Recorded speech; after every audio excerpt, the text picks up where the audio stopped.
It is upon us, the final week of the regular season. The state tournament field has been trimmed to 4 teams in each division due to the shortening of the season. 1 loss puts you in jeopardy of missing the postseason. 2 losses, and you go deeper into your chances of the all-season coming early. 3 losses is mission impossible. Tonight, Sussex Central is on the ledge between dancing next week and the dreaded equipment turn-in tomorrow. A night's win combined with a Smyrna win could seal the deal. But the Milford Bucks aren't coming to town to lay down. They feel like they have something to prove. It's the Milford Buccaneers and the Sussex Central Golden Knights tonight on Delaware Live Sports Downstate Game of the Week. Local sports now. It's the 302 Sports Friday night downstate game of the week. Welcome to Delaware's premier high school football pregame show, brought to you by SODEL Concepts, 12 chef-driven restaurants on the culinary coast in southern Delaware. Now let's go live to your host of the SODEL Concepts pregame show, Benny Mitchell. Good evening, I'm Benny Mitchell, and you're watching the SODEL Concepts pregame show on Delaware Live, powered by 302 Sports. Tonight, we return to the castle here at Sussex Central High School. Shortly, I'll be joined by my broadcast partner, Jim Tack. Linda Marvel's on the camera, Dave Marvel on the stats. Chris Mitchell bringing us other scores back in the Lewis studio. Well, we made it to the final week of the regular season. A lot of people, including myself, questioned if this could happen with the COVID virus making its second surge on the world. But credit the players, the coaches, the parents, school administrators, and especially those athletic trainers. Those folks are the MVPs this season. Doing the right things, following protocol, and even at times, some teams had to take some time off. But in the end, we got through to the regular season. So tonight, we wrap up the COVID-shortened 7-game season with the Milford Buccaneers at 2-2, taking on the Sussex Central Golden Knights at 4-2. Sussex Central, they're playing for a playoff spot in the DIAA Division I state tournament. A win combined with a Caesar Rodney loss to Smyrna should get the Golden Knights in the postseason, possibly as a number 3 seed, and would most likely travel at this point to Middletown. This is all unofficial until the DIA football committee meets on Sunday morning, but that's what's kind of at stake here in this game tonight.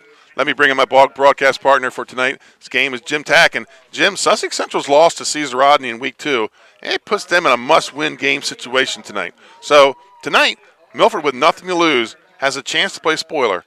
Is that a good situation for Sussex Central? No, I think the situation I'm a little more worried about is that Civils from Milford came out of the woodwork last week, right, and had 3 touchdowns. He has not had that kind of performance. I think that Milford has nothing to lose, like you said, and they could pull all the gadgets out of the hat tonight. And I think the other thing I looked at hard was the throwing. Saxon for Milford has thrown 66 times, and Central has only thrown 46. So will Milford bring people up and force them to throw? But I'll tell you what, Central has a really good team. Milford comes into tonight's game 2-2 on the season. They have bookend disappointing losses to Cape and Lopen and Delmar, with wins dominated over Caravel and Lake Forest. The Bucks come in on a high, fresh off Monday night's rivalry win where they reclaimed the bell. Aaron Civils, he seemed almost unstoppable in that game, running through the Spartans for 3 touchdowns, while Marquise Gillis simply was just Marquise Gillis, scoring 1 himself, but delivering some punishing hits on defense.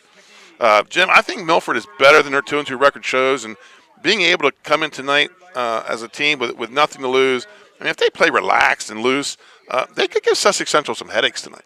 Yeah, they did a nice job on defense Monday night from what I watched, and they really tied things up on the inside. They run the ball with counter tray and the off-tackle power very well.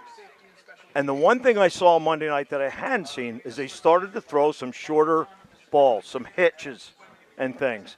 And to me, with some of the speed that Milford has, let them catch the ball and run. John Wells has been in this position many times. Just one win from a trip back to the state tournament. This senior class, they don't know what it's like not to make the state tournament. They have been there each year of their high school career. P.J. Stratton, he's been the star for the Golden Knights since week 1. But the midseason emergence of Deion Stevens has solidified the Sussex Central run game. Each has rushed for over 700 yards this season and have scored a combined 17 touchdowns. But, Jim, that Sussex Central defense has improved each week, and tonight they face another test in Civils and Gillis combo.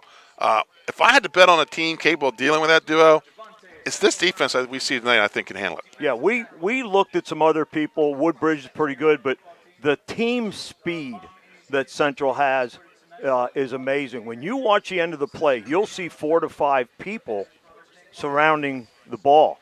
Not only that, 2 running backs that are over the 700-yard mark, and quick defensive linemen. I also peeked at some of the Salesianum game, and big size mismatch. Right. But Central just kept slanting underneath them and making plays. So I think it's going to really be interesting to see. But their running game is tremendous. If they don't do something to adjust to their running game, it's going to be a long night for Milford. Folks, when we come back, we'll take a look at the Arenas Deli players to watch for tonight's game. You're watching the SODEL Concepts pregame show on Delaware Live, powered by 302 Sports. Hi, I'm Scott Kammerer from SODEL Concepts. SODEL Concepts is an award-winning restaurant group with 12 locations in beautiful coastal Delaware. Come check us out. At SODEL Concepts, we believe in cooking beautiful, simple food, developing the people we work with, and making the world a better place. Come visit us this fall for our great off-season specials, like half-price entree night and crab cake night. With 12 locations on the culinary coast from Lewis, Delaware to Fenwick Island, we have something for everyone. See you soon. Hi, I'm Scott Kammerer from SODEL Concepts. Today we're at Crust and Craft in Rehoboth Beach, Delaware. Come check us out. Located just south of the movies at Midway on Coastal Highway, Crust and Craft specializes in wood-fired pizza, homemade pasta, fresh salads, and unique appetizers. Crust and Craft also has an extensive beer list featuring local and award-winning craft beers. The culinary team prides itself on using fresh ingredients and serving beautiful dishes. Crust and Craft open 7 days a week, lunch and dinner on Coastal Highway in Rehoboth Beach, Delaware. See you soon. And welcome back to let's look at tonight's Arenas Deli's player to watch here on the SODEL Concepts pregame show on Delaware Live Sports. I'm Benny Mitchell with Jim Tack, live from the Castle at Sussex Central High School. And Arenas Deli, 7 locations throughout the state, downtown Rehoboth Beach, Arenas Cafe on Highway 1, Rehoboth and in Lewis, and the Villages at 5 Points. At the airport in Georgetown, Long Neck, Milford, and their Newark location on Main Street. Let's start with the Milford Buccaneers and some guys we want to watch. Sean Saxon, the quarterback, number 5. One of Sean's really strong traits is that he can check to the audibles, and his coach praised him for some of the things that he did Monday night in regarding to changing things. He has a big arm. He can throw the ball a long distance. Milford throws a lot of high-risk, low-percentage balls. However, with those high-risk balls comes high rewards. So they have lived with that all year. And then Aaron Sivils, boy, did he come to the show last Monday night. What I had to look twice at the number to make sure it wasn't 8. Right. Because he had 27, 58, and 15-yard touchdowns, and this is the right game to all break out another running back for. So he was impressive. And we talk about Milford past couple of years. You talk about Marquise Gillis. He has been the motor that runs this Milford football team. Yeah, absolutely. He can run the ball. He's over 600 yards. He's at 5 touchdowns, some catches, and I think he's really dangerous out of the backfield. They started bringing him across in motion and getting him on a short out route. Very dangerous. But can this kid hit? Yes. On defense, he is really tremendous. And takes pride in his hits. Yes, he does. Yes, he does. Let's go to the Sussex Central Golden Knights, and we're going to talk about their star, Philip Stratton, the running back, linebacker, and boy, a season this guy's had. Yeah. He's over 700 yards in 6 games. He is. I'll tell you what. He's their outside guy. They have Mr. Outside, Mr. Inside, like the old Army backfield. He runs the buck sweep, which is a fake up inside of the fullback, then give it a halfback, the speed sweep, and then he will lead up on the ISO for his fullback. So he has great vision and speed. Very, very dangerous. And here's a guy that's had a quiet season, but a quiet good season. The middle linebacker, Katai Tilley. Tilley with he's like number 2 or 3 in tackles on the team this year. 46 tackles, 5 for a loss, 1 sack. The senior, he's been a starter for 3 years, and he's just had a quiet season this year, but a good quiet season. Yeah, he's been steady. He reads really well, and then once he approaches the line of scrimmage, he has this unique talent to be able to go under blocks and work his way to the ball. It was a lot of fun watching him play to get ready for this game. He is really something special inside, and we've been able to watch a couple of those the last few weeks. And number 99, Jacob Dempsey, he's been in number 60. He's been in 88. I just saw him being introduced as senior tonight. He will be number 99 tonight. I think we have him as 60 on the roster. He had been playing some right tackles. So I don't know if there was an injury they were dealing with, but he's out there tonight as number 99. But another great defensive player for the Golden Knights. Yeah, he was lined up against a kid last week from Louisiana. He's probably 5-6 inches taller and probably 30, 40 pounds. They could not handle his slanting, and then when he slants, he'll get to the feet of the offensive lineman, shut it down, and find the football. He actually is the second leading tackler, I think, on the team. And when he's on offense, he's a good second-level guy because he has the speed to make the first block and then get up and cut off the linebackers. Very impressive young man at the line position. So, folks, when we come back after this commercial timeout, we'll talk about the keys to the game or the things we want to watch here between these two teams. We'll be right back after these commercial timeouts. Hi, it's Scott and Lauren from SODEL Concepts. And today we're at Catch 54 in Fenwick Island, Delaware. Catch 54 is committed to serving beautiful, simple coastal cuisine overlooking the bay. House favorites include signature crab cakes, shrimp and grits, our famous 54 burger, all accompanied by a wine spectator wine list and a great selection of craft ales and cocktails. Catch 54 offers delicious nightly specials, award-winning waterfront dining views, and the best happy hour in town. Catch 54 in Fenwick Island, Delaware, open 7 days a week. See you Hi, soon. I'm Scott Kammerer from SODEL Concepts. Today we're at Blue Coast Seafood Grill and Raw Bar in Rehoboth Beach, Delaware. Come check us out. Located in the Rehoboth Gateway, Blue Coast features indoor and outdoor dining and serves beautiful, simple food that highlights the flavors of Southern Delaware. With chef-inspired daily specials, an award-winning wine list, and an extensive list of craft cocktails and local beer, Blue Coast is the perfect spot for a night out. Blue Coast Seafood Grill in Rehoboth Beach, Delaware, open 7 days a week year-round for lunch and dinner. See you soon. And welcome back to Georgetown, Delaware, on the campus of Sussex Central High School, here for tonight's game, season finale between the Milford Buccaneers and the Sussex Central Golden Knights. Our keys to the game for tonight, what these teams got to do to win, is brought to you by Arena's Deli.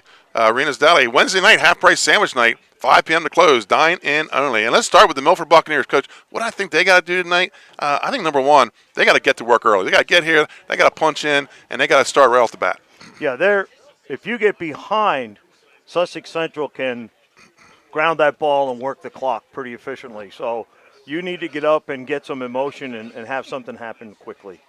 I think they need to win third down both sides of the ball. I think they need to, they got to stay out of the fourth down situations. I think they need to stay out of third and long. And I saw on defense, they got to get off the field on third down. They cannot let this team get extra shots at them. No, they'll grind it. Central has such talent. Milford, if I see what I saw Monday, was that they had a tilted nose guard. And Lake Forest had a lot of – so when he would hit the center, the guard would hit him and actually straighten him up in the hole. And that was a I don't know if they'll do that tonight, but it was very effective on Monday. So it'll be interesting, especially with the guards pulling quite a bit for Central. They need to limit penalties and their miscues. They got to play a clean game. Yeah, keep your temper, keep yourself calm, and play football. No matter what happens, just play football. And for the Sussex Central Golden Knights, what do they have to do to be successful tonight? Coach, ground and pound. Yeah, it's what they do. They do it very well. And with the wing T, if you chase the ghost against a wing T team, you're in trouble. So if you chase the faking backs, you're going to have a long night. You need to key in through their guards to the near back to have a chance to be able to stop them. I think the next thing they have to do is they have to get the home crowd excited. It's senior night. They arranged for some extra seats tonight. Mm-hmm. They might have a student section here. I think they got the home field advantage. I think they got to take it. Absolutely. It's a place that loves football. And one of the things that you said in our pregame talk was that they are used to going to the playoffs. Right. And that carries a lot of weight, especially on a night like tonight. They do not want to be looked at as the team that didn't make it. Right. And that's the way it is in football. That's the pride of it. Folks, that's our Arena Deli X's and O's for tonight's game. And we'll take a couple commercial time out here, and we'll be back. We're getting closer and closer to kickoff, 15 minutes away for tonight's game on Delaware Live Sports, the Milford Buccaneers and the Sussex Central Golden Knights. We'll be right back. Hi, I'm Scott Kammerer from SODEL Concepts. Today we're at Thompson Island Brewing Company in Rehoboth Beach, Delaware. Come check us out. Located in the Rehoboth Gateway next to Blue Coast Rehoboth, Thompson Island will follow the SODEL tradition of serving beautiful, simple food that will pair perfectly with our fresh homemade beer. Thompson Island is the perfect place to have dinner with your family, enjoy happy hour with friends at the bar, or spend a day in the beer garden playing bocce ball and ping pong. Thompson Island Brewing Company in Rehoboth Beach, Delaware, open 7 days a week. See you soon. Hi, I'm Stevie from Papa Grande's in beautiful Fenwick Island, Delaware. At Papa Grande's, we serve fresh, coastal Mexican cuisine with some of our specialties like blackened fish tacos and the short rib cheesesteak burrito. Come grab a seat at our garage door bar with great water views and homemade margaritas. With happy hour specials and taco night every Thursday, Papa Grande's is the perfect place for dinner with your family or drinks with friends. Papa Grande's, located in Fenwick Island, Delaware. See you soon. Hi, I'm Scott Kammerer from SODEL Concepts. Today we're at Matt's Fish Camp in Lewis, Delaware. Come check us out. Matt's is a little seafood shack on Coastal Highway serving lunch and dinner daily, featuring seafood classics, coastal comfort food, and chef-inspired nightly specials, along with a large selection of craft ales, cocktails, and our extensive wine list. Matt's is a perfect place to enjoy dinner with your family, happy hour with friends, or lunch in the lobster room. Matt's Fish Camp in Lewis, Delaware, open 7 days a week, lunch and dinner. See you soon. Hi, I'm Scott Kammerer from SODEL Concepts. And welcome back. 302 Sports here at Sussex Central High School. We're at the Castle where the Golden Knights are getting ready to take on the Milford Buccaneers. And tonight, halftime stats gathered up by Dave Marvel will be brought to you by Scott Smith, Edward Jones Financial Advisor. Visit Scott Smith on Main Street in Selbyville. Edward Jones Financial Advisor, making sense of investment. And it's now time for our Green Blade Irrigation and Turf Care Turf Report. And tonight's game is being played on Bermuda grass. It's in good condition. You can see it's lost its color. But I'll tell you, they played all their sports on here this fall so they could live stream due to the limited fans. So it took a beating this year, but it's still in pretty good shape. It's dry. It's white. It'll come back. I talked to Eric McGuire, the athletic director, before we went on the air. And I said you might have to paint the lines a darker color if you were to get a home game for the playoffs, because you're almost out of green. So in good condition. The temperature tonight 54 at kickoff with a 6-mile-per-hour wind. There are some talk about maybe some rain before the game's over, light chances, and then as we get closer to the end of the game, there could be some rain. I'd like to thank our 2020 sponsors, Barkley Heating and Air. They'll bring you our out-of-town scoreboard. Capstone Homes, Scott Smith of Edward Jones Financial Advisor, Juwan Johnson State Farm. He's bringing you the trivia question in the third quarter. Green Blade Turf and Irrigation, Arenas Delis, Active Pest Solutions brings you our pest of the game. Louis Pizza brings you the player of the game, 11 Rehoboth Avenue, just steps from the beach and boardwalk. And Lasher's Barbecue, they present the Red Zone, and they're getting piggy with it. SODEL Concepts, 12 chef-driven restaurants on the culinary coast in southern Delaware. Folks, reminder, next week we will start the DIAA playoffs in both divisions. As of now, we plan on be bringing all 6 end-of-the-season games, the semifinals and then the 2 finals. But all that's going to depend on a lot of things. But we do move to the NFHS network for that, so you will have to go to a subscription service for next week. So, folks, we're going to be right back after a couple of commercial timeouts. It's time for Delaware Live Sports Football, Downstate Game of the Week. In life, some things just go together, like a burger and fries, and home and auto insurance from State Farm. So make it a combo. Combining your home and auto insurance could save you time and money, and who doesn't like that? Just call State Farm agent Juwan Johnson and find out how you could start saving today. It's just another way we're here to help life go right. It's It's a challenging market. You're well aware of that. Edward Jones is too, which is why we're here. Ready to listen and ready to help you find opportunity. Something we've been doing since 1922 in good markets and bad. So, let's talk. Edward Jones, it's time for investing to feel individual. Barkley Heating and Air. Barkleys can work on all brands specializing in air conditioners, gas, oil, and heat pumps. Family owned and operated with over 17 years of experience. Licensed, insured, and a multiple-year First State Favorites winner. Barkley Heating and Air offers 24-hour emergency service with service plans available. Customer satisfaction guaranteed. Call 302-653-5971 for a free estimate today. John and Ginger Barkley are looking forward to serving the community. Find them on the web at barkleyheatingandair.com. At Ferris Home Improvements, your family's comfort and safety is always our top priority. If you call us for your roofing, windows and doors, siding, decks, kitchen, and bathroom needs, you can expect health-screened craftsmen who wear gloves and face masks and follow minimum 6-foot distancing, virtual conferences to discuss project details, job quotes delivered electronically or brought to your door for your review and approval, and our showrooms in Newark and Rehoboth Beach remain open for limited appointments. We're here together. Operating with precautions. To protect our staff. And our customers. At Ferris Home Improvements, your family's comfort and safety is always our top priority. And welcome back to Sussex Central High School, home of the Golden Knights.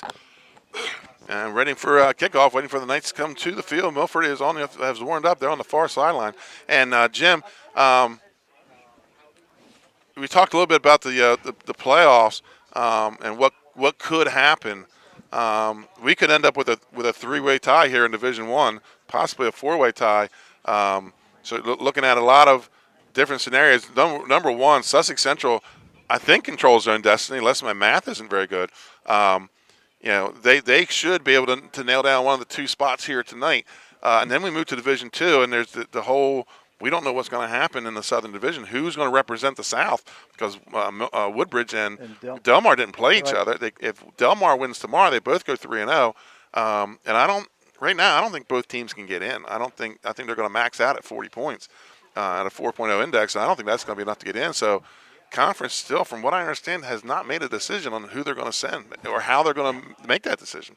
I think maybe they're hoping something happens tonight. Let it take care of itself first, right? Yeah, it doesn't have to make that decision. And if it doesn't, then they're going to have to sit down and make one. And somebody will be upset, but I don't think there's nothing for a playoff, is there, in between the playoffs? No. I think the only thing that could, because the field's going to be selected on Sunday, and then the tournament will start the following weekend. I mean, I guess they could have squeezed that game in on a Tuesday night somewhere. You're really talking about a short turnaround. Yeah, short, right. But, didn't happen, not going to happen now.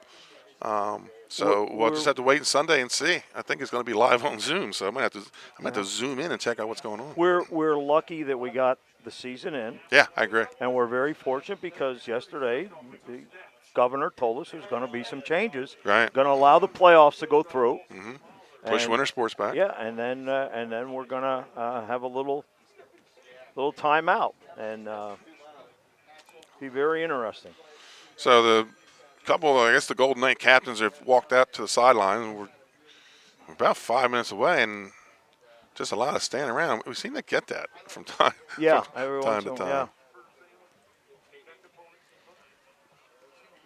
We had quite a few seniors tonight. Hey, doing good to see you. We had a bunch of seniors here for Central Honor tonight, and a lot of kids, which is great for the participation of their program. Coming up at halftime, we'll have the halftime stats brought to you by Scott Smith, Edward Jones Finance Advisor.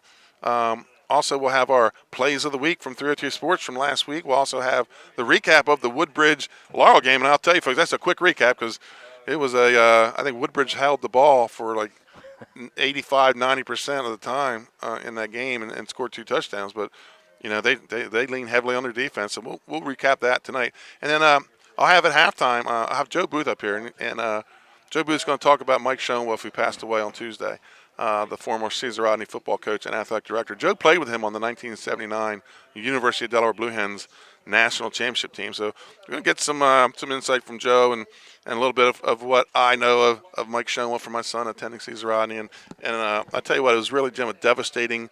And it took the community by shock. I mean, they didn't see it coming. I mean, if you know Mike Schoenwolf, he's the big man. You just don't see this happening. So we'll talk a little bit about. We'll remember Mike Schoenwolf at halftime, the former Cesar Rodney football coach and athletic director. He retired to Florida 3 years ago, and unfortunately, suddenly passed away on Tuesday night. So we're getting close to kickoff.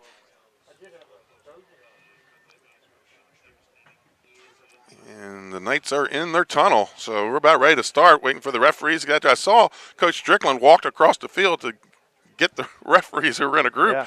I think he's ready to play this football game, as am I.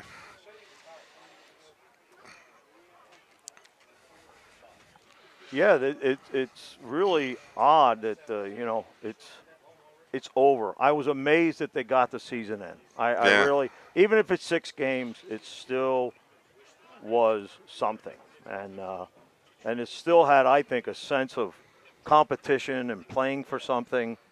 Pretty good in rough circumstances.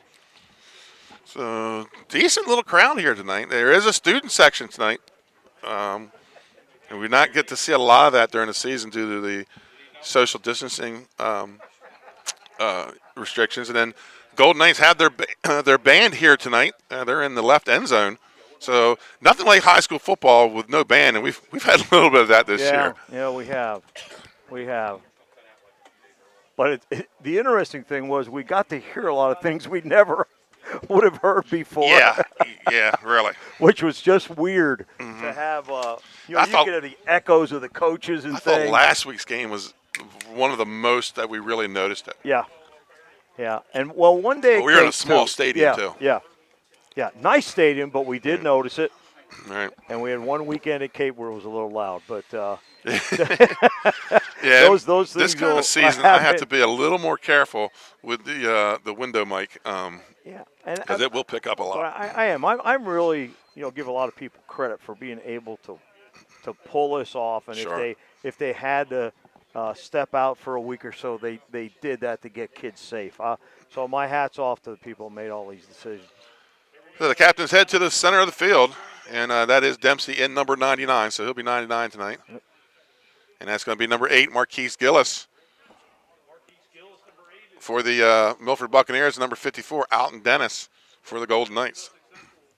Head coach for the Golden Knights, John Wells, long time here, over 20 years. And Sean Strickland for the Milford Buccaneers, I believe in his 3rd season. Mm-hmm.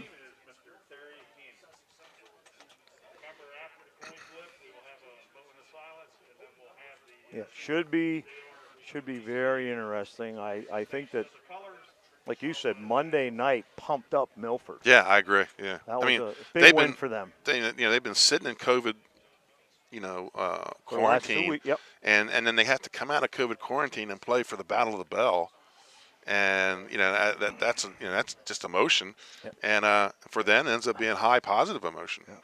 And then they ended up having to cancel some practice. Right. This week because of the numbers in Kent County were up. Right. And that caused them to move. But they're here. They're ready to go. We're begging them to get started. Right. But that's our excitement, too. So it'll be pretty good. So here we go. Sussex Central wins the toss. Now, he say Sussex Central deferred and will take the ball. He signaled, though, that they were getting the ball. And he also did the whole defer.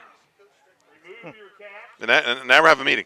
Already, we have a referee huddle in the middle of the field. Longtime football coach and athletic director from both Polytech and Cesar Rodney. Good friend of mine. He played at the University of Delaware. Just a great guy. His name was Mike Schoenwolf.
guards are Cadet Sergeant Hernandez Barrios and Cadet Second Lieutenant Cicero.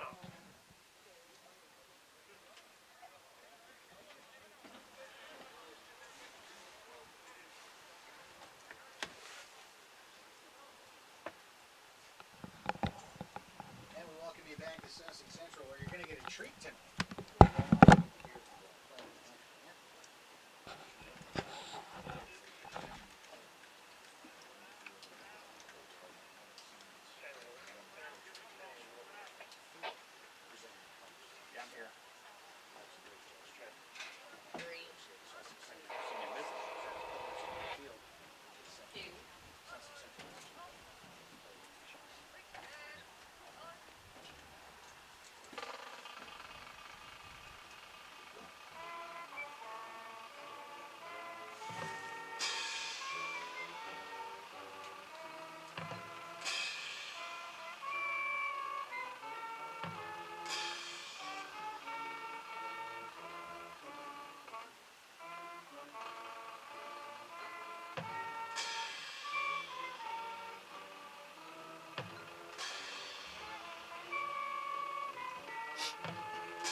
And there's your national anthem, a classy move by the Sussex Central Golden Knights, as Joe Booth, moment of silence, and spoke about Mike Schoenwolf. And they're not bitter rivals, but the blue and gold of Sussex Central and the blue and gold of Cesar Rodney both take pleasure in beating one another. They'll go at each other. And I wanted to take a moment to thank you for what you did last week for our foundation. Oh, no problem. And the kind gesture. Well, it's interesting. Today, Hayden Hurst, the tight end from the Ravens, who is now at the Falcons, released his story about his attempted suicide. I sent it to my buddy at the University of Miami, and a bunch of, and my buddy called. I said, "Jimmy, I just sent this to all my players." Right. So it's spread. We need to keep spreading the message. Absolutely. But thank you again. Yeah, it's an Very issue, nice. and it's an issue that needs to be addressed, and just glad to do it. Yep. Very nice. So it's time for football, ladies and gentlemen, and the Milford Buccaneers will be wearing their road white jerseys, yellow pants, maroon helmets. I was told it's not burgundy at Milford; it's maroon, but it does look an awful lot like the Washington burgundy. Sussex Central will be moving from left to right on your screen in the all blue helmets, blue jerseys, and blue pants. And on the kickoff, looks like number 11, Landon Hajek. I hope I'm pronouncing that correctly. Landon Hajek. Folks, we'll have the Barkleys hitting their out-of-town scoreboard. Scores coming in. There is no Laurel Delmar game today. It has been postponed till tomorrow night. And Stratton is back there, and he had a 94-yard kick return last week. He's dangerous on this. And this is going to be a short kick, but it's going to get back to about the 10. Inside the 10, it's going to be picked up at the 5 by number 4, Patrick Henry. He had a big pick last week at the end of last week's game. And it's going to be 1st and 10 for the Golden Knights. And ball's going to be about their own 24-yard line. So 1st and 10 for the Golden Knights at their own 24. Yeah, I was looking. Stratton averages 45 yards per kick return. He's dangerous. He really is. Here we go. 1st and 10 for the Golden Knights. First play of the game from scrimmage under center, number 10, Zamir Gardner. He's under center in the wing T offense. And he bumps into Stratton, and that's because numbers looks like 63 pushed him in the backfield. But do we have a flag? Yes, we do. It looked like somebody from Milford got a head start. They stemmed. So what they did is they slid half a man. Right. But you're not supposed to go forward when you do that. That was 53, Rafael Mejia, who caused all that. But that's going to be a penalty. So 1st and 5 for Sussex Central.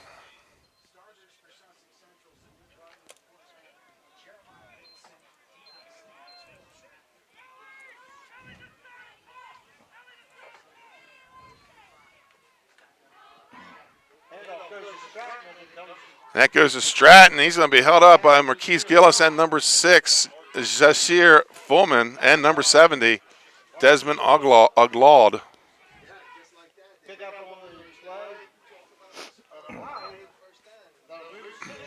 So that's going to be a first down for the Golden Knights. 1st and 10 on their first play. First play was a penalty. That's going to put the ball out to the 35-yard line. 1st and 10, Sussex Central. Gardner under center. And it's going to be to Stevens, the fullback, and he's going to push it out for about 5 yards out to the 40. It's going to bring up 2nd and 5 for Sussex Central. Number 70, Desmond Aluj. He was involved with the first stop. Young guy, 70, very tall, very athletic. I think they're running in a 3-3 tonight, and they're going to bring some people at the last second if they can. 2nd and 5 for the Golden Knights. Number 11, Abbott, split wide to the left. Stevens and Stratton in the backfield. It's going to be handoff to Stevens again, and then we're going to have a whistle on the play. Looked like they were going to run a little halfback lead there. And it's going to be illegal procedure on the Knights. So that's going to make it a first and 10, 2nd and 10. I think that stemming, that lateral movement, drew the offensive lineman over. So it's going to be interesting. It's tough for offensive linemen because at the last second, you may have to alter your assignment. And it's a bugger. So 2nd and 10 for the Golden Knights, ball at their own 36. Wing to the far side. And it's going to be handoff to Stevens on the lead play, and he's got enough for the first down. Tackle made by Avery Copes for the Milford Buccaneers. Yeah, and that was the ISO. The lead back, halfback going through there. They went through clean. 1st and 10 for Sussex Central, ball at their own 46-yard line. And, Jim, this is what they do. It's just that slow drum beat offense, you know. Not a whole lot of thrills and frills with them. So wing to the far side. McGee split wide to the right. And it's going to be Stratton off the left side. And the ball's on the ground. And that's going to be picked up by Marquise Gillis. And he's at the 20. And he's going to be taken down about inside the 15-yard line. And Milford picks up the fumble. First mistake of the game, fumble by Sussex Central. Big play for the Buccaneers. And I don't know who made the hit. It was a hard hit because I saw Stratton just go sideways and then look back for the ball. You know what? I think from what I saw on the replay here that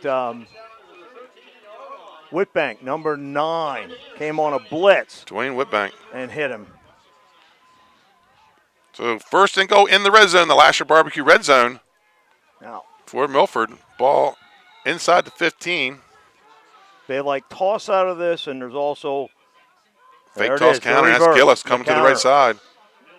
And Gillis takes it down close to the 5-yard line. It's going to bring up a 2nd down for the Bucks. And first possession, they start off in the red zone. Ball's going to be at the 5. Great play to run in that situation because the defense, they're a little fired up because they have their back to the wall. And when you run some reverse. 2nd and 2 for Milford at the 5-yard line. I formation, Saxon under center. Number 7, Thomas Lady split wide to the left. And it's going to be Sybils. And Sybils is down close to the end zone. Touchdown, Milford Buccaneers. Wow. They strike first. Scoring off the turnover. So the Bucks are up 6-0. Well, it's what you said. Start fast. Yeah, come out here and get to work. And that left side of the line did a nice job because there was no lead back. On the hold here for the extra point is number 10, Ryan Mejia. And the kicker, number 11, Landon Hazek. And I cannot see who the long snapper is. Looks like number 80, Bryce Wells. Good snap, hold down, kick up. And it's good. Milford's going to take a 7-0 lead to start the game with 9 minutes to go. Folks, we'll be right back after this commercial timeout. Milford 7, Sussex Central 0.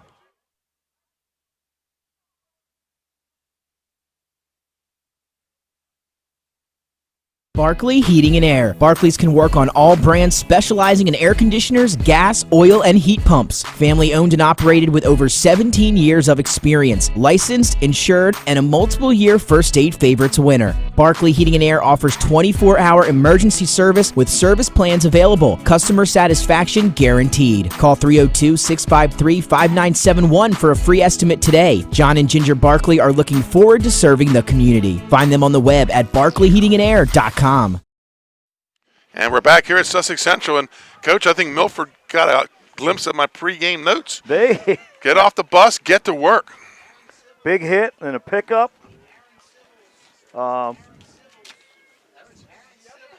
And Sewell picking up where he left off last week. So on the kick is Hazek. We have one score on the Barkley Heating and Air scoreboard.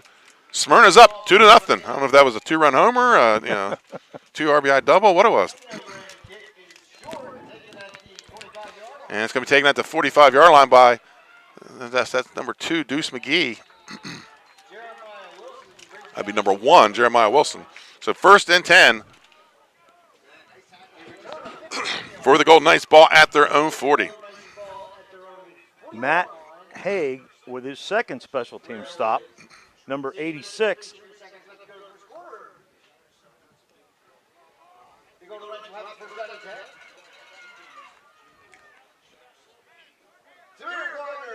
So 1st and 10, Gardner under center.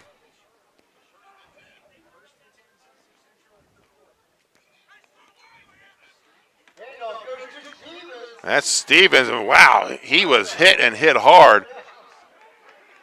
And I think that might have been Gillis. Gillis and Mumford. Putting on him pretty good. He gets a gain of 3 on that. It's going to be 2nd and 7.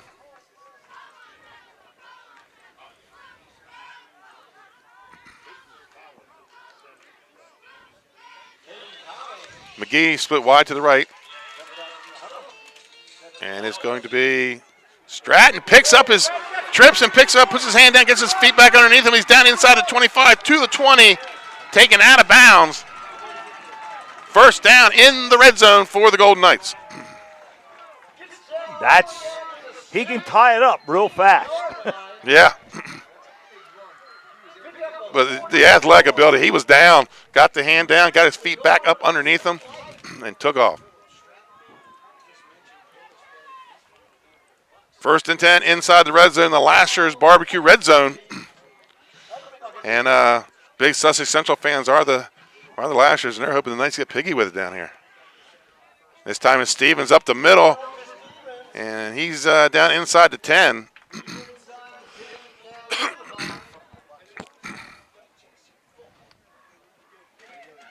Gain of about 8 brings up 2nd and 2 inside the 10 for the Golden Knights. It's like Mumford and Lady, number 7, on the stop. And that isolation are going to go at the linebacker with the halfback. Stevens Stratton in the backfield, Gardner under center, turn off hand to Gardner. He's hit at the line of scrimmage. Bunch of people on that one. And, of course, again, with the big hit, Gillis. Gillis and Whitbank in there again. It's going to bring up 3rd and 2.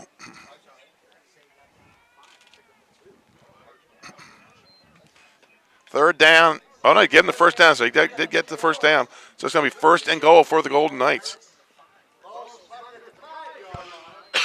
This little window's I'm going to have to stick my head out for this. It's tough. Yeah. So ball right on the 5-yard line. 1st and goal for the Golden Knights. Stratton and Stevens in the backfield. And it's going to be Stratton right side, tucks it in. And the Knights straight back, touchdown, Sussex Central, 5-yard run by P.J. Stratton. They ran the off-tackle power play. Lead block, guard going up, escorting around to the backer. Looks like on the kick is number 17, Juan Mazucia Justiniani. Wow, that's a mouthful. On the hold is Deuce McGee.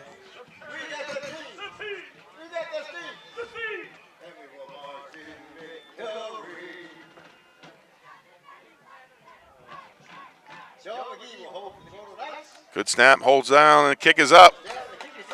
And it's good. Folks, we're going to go to commercial timeout. We're all knotted up here with 6:29 to play in the first quarter. Milford 7, Sussex Central 7. Folks, we'll be right back.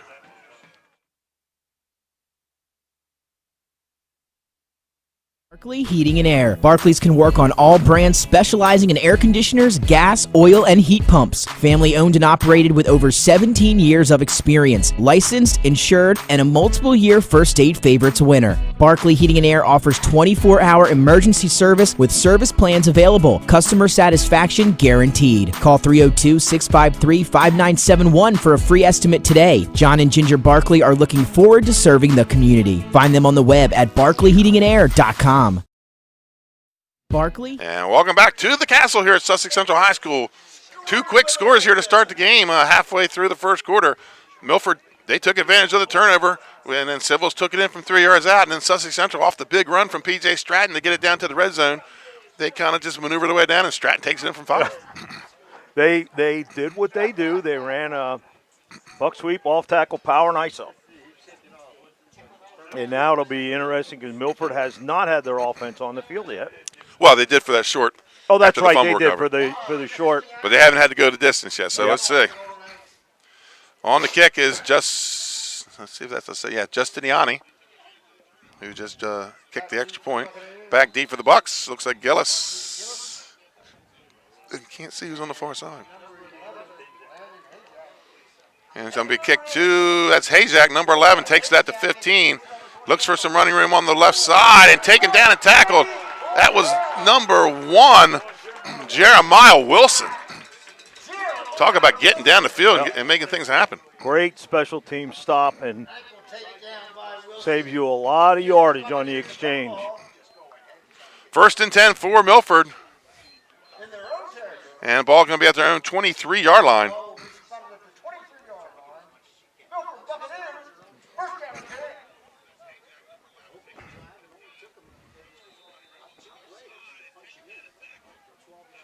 And the Bucks break the huddle. Saxon in the shotgun with Civils and Gillis behind him. Civils goes in motion, moves to the slot. And it's going to be a handoff to Gillis, right side, and he's going to get maybe a yard, if anything, before he's tackled by a whole host of Sussex Central Golden Knights. Civils, and he's good at this. He likes to dance in that hole, and he usually makes it happen. This time does not make it happen. We have a player down. I think that is our middle linebacker, Tilly, who made the tackle, I think, and now he's a problem with his shin. But he's good for a bunch of tackles every game. Yes, he is. He's at least a 3-year starter here for the Golden Knights. He was a starter on the state championship team.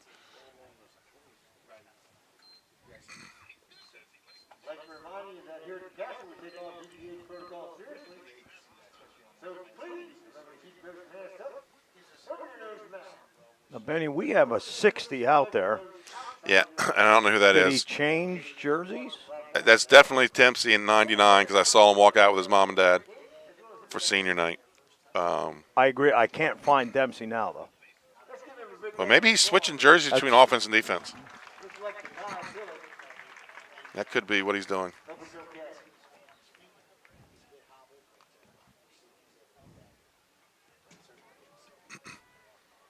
But they have him on the roster at 60. Yeah, that's a tough bang-up job because he's a heck of a player. Tilly's pretty darn good. Number 20, Joey Finney checks in for Tilly. And it's going to be another handoff to Gillis, and then as he does, he jumps, cuts, and gets to the outside. But there's going to be a flag on the play. And usually out there, that's either a face mask or a hold.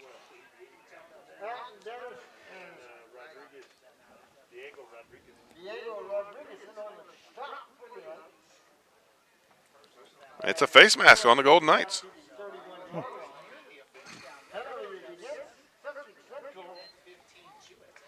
So that's going to be a big one. That's going to be the old 15-yarder for the Golden Knights. And it's going to be 1st and 10 for Milford. 5:57 to go here in the first quarter. Ball now all the way out to just outside the 46-yard line. That's definitely Dempsey in the 60 jersey. Right. He got off the ball. I thought he was going to get the handoff. And Gillis got the ball and just jumped. Like you said, jump cut outside of him.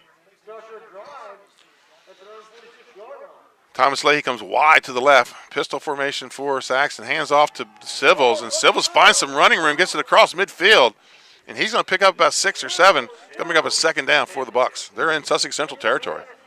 Yep. Nice stop, Alton Dennis. 54 in there with the tackle. Give him a gain of 4 on the play. Brings up second and 6. Excuse me, gain of 6 gives him 2nd and 4 for the Bucks.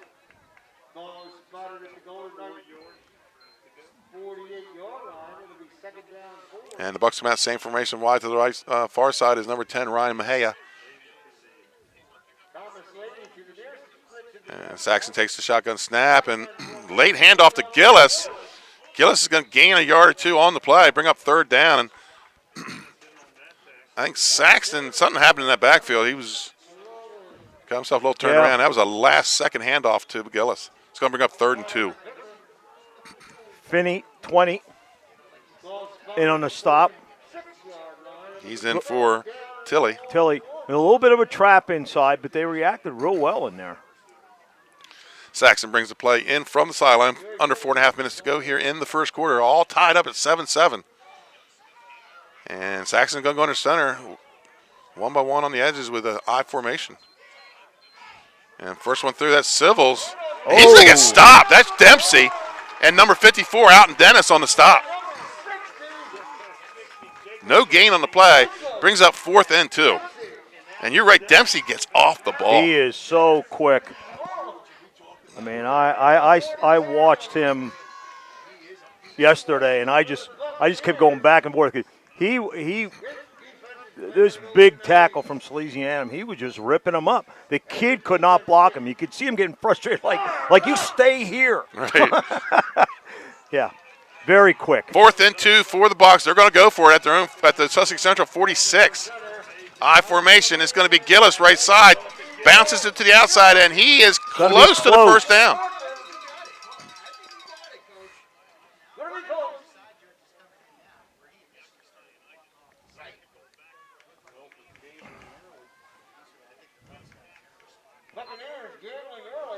I think first down for the Milford Buccaneers. McVicker, 23, was in there on the stop. So 3.5 minutes to go here. The Bucks get the first down. They're at the Sussex Central 44-yard line.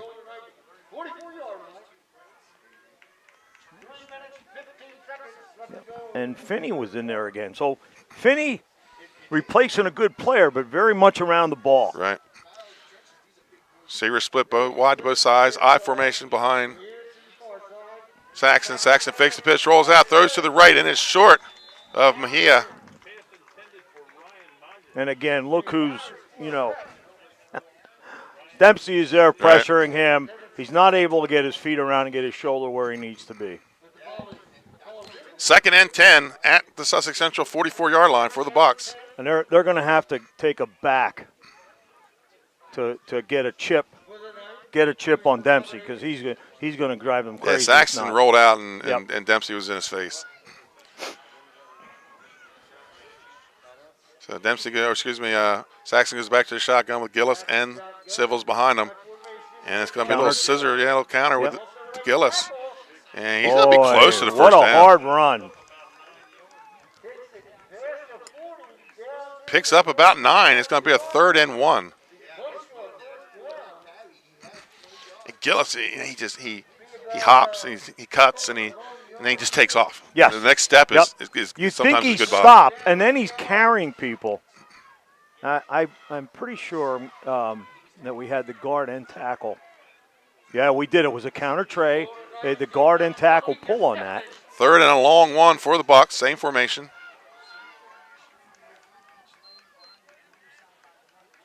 And then Civils moves up next to him, and he's going to take the handoff, and it's like he's got the first down. Dempsey wrapped him up initially in the backfield, but Civils able to get free and get the yard needed for the first down. 1st and 10 for the Buccaneers. I think Dennis was there also. So 54 and 60.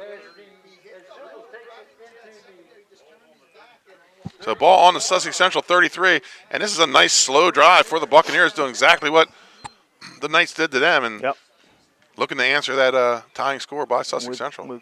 With each first down.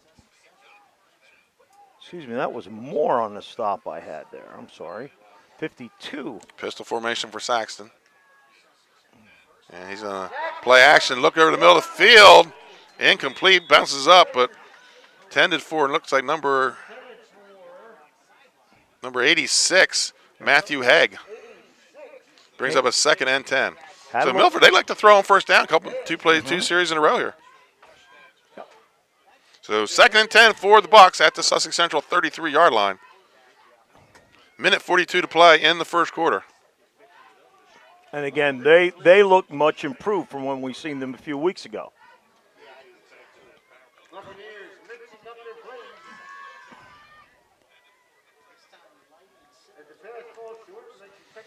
Civils in the pistol. Hand off to Gillis. And Gabe's a tackler, but that was one on the first. Wilson put a hand on him in the backfield, and Gillis able to get back to the line of scrimmage. It's going to bring up 3rd and 10 for Milford. Barkley Heating and Air out-of-town scoreboard update. Smyrna 16, Cesar Rodney 0. And Cape and Lopin maybe taking a little offense to be picking against them tonight. They're up 7-0 on Dover. Wow. So actually a loss of 1 on the play. Brings up 3rd and 11. I had Rodriguez Costa, 88, on the stop. And Saxon takes the snap, drops back. Under pressure, he's sacked, and ball's on the ground. And that's recovered by number 76, Caden Collins.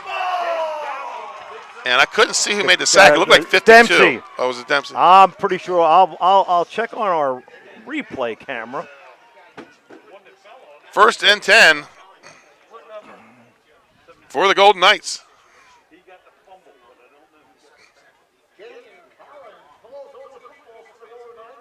Yeah, it was Dempsey. So Dempsey with the sack. He came right off the tackle. So that's Milford's first turnover, 2 on the night, both of them fumbles. Sussex Central takes over 1st and 10 at their own 43-yard line. And it's going to be Stevens up the middle, and he's close to the first down. And he's got the first down. 1st and 10, Sussex Central. Fullman on the stop for the Buccaneers. I thought he was going to he get into the second level pretty fast there. Like the cold air is starting to hit us here about half hour into the game. So Sussex Central 1st and 10. They've crossed the 50 to about the Milford 48-yard line. Gardner under center.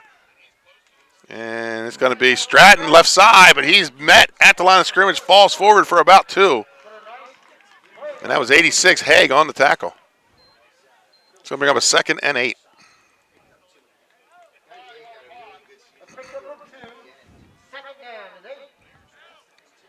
They love the buck sweep out of that, and then they'll put him in the wing,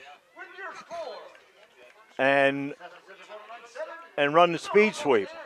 And believe me, you better have some jets ready to stop that. Folks, that brings us to the end of the first quarter. Your score at the end of one, Sussex Central 7, Milford 7. We'll be right back after this commercial timeout. Home has never been more important. Today, our homes serve us in more ways than ever before. Our experienced Capstone Homes team can help you design and build a home for you and your family. We offer an amazing new home experience that earned us the Sussex County Custom Home Builder of the Year award. At Capstone Homes, you get a fully custom home with in-house drafting, design, customer care, and quality craftsmanship for an amazing value. Create your new home that will serve you better. Create a Capstone Home. So welcome back to Sussex Central High School. Sorry, folks, we're laughing. Public address announcer Tommy Marvel singing Christmas carols for the fans. It's pretty good. We're always full of bad, entertainment. yeah. We're always full of entertainment here. We got officials singing the national anthem right. sometimes. We got all kinds of stuff here. Wait till Tommy sings Mr. Touchdown before the night's over. Oh. Maybe the official was going to sing in that, and Tommy said to them, "Do you know the words?" He looked asked up and him if said, he knew the words. Yeah. So I hope so. It's always a good time here in the central box. So we move to the start of the second quarter. 7-7, Sussex Central with the ball. 2nd and 8. And ball nose on the 45-yard line. And that's going to be Stevens up the middle. And tackled by number 7, Thomas Lady, but he's going to be close to the first action. I think he got it. Lady did a nice job of folding in from his D-end outside linebacker spot. So 1st and 10 for Sussex Central. And they're inside the 40. And it looks about the 30, call it the 37-yard line of Milford.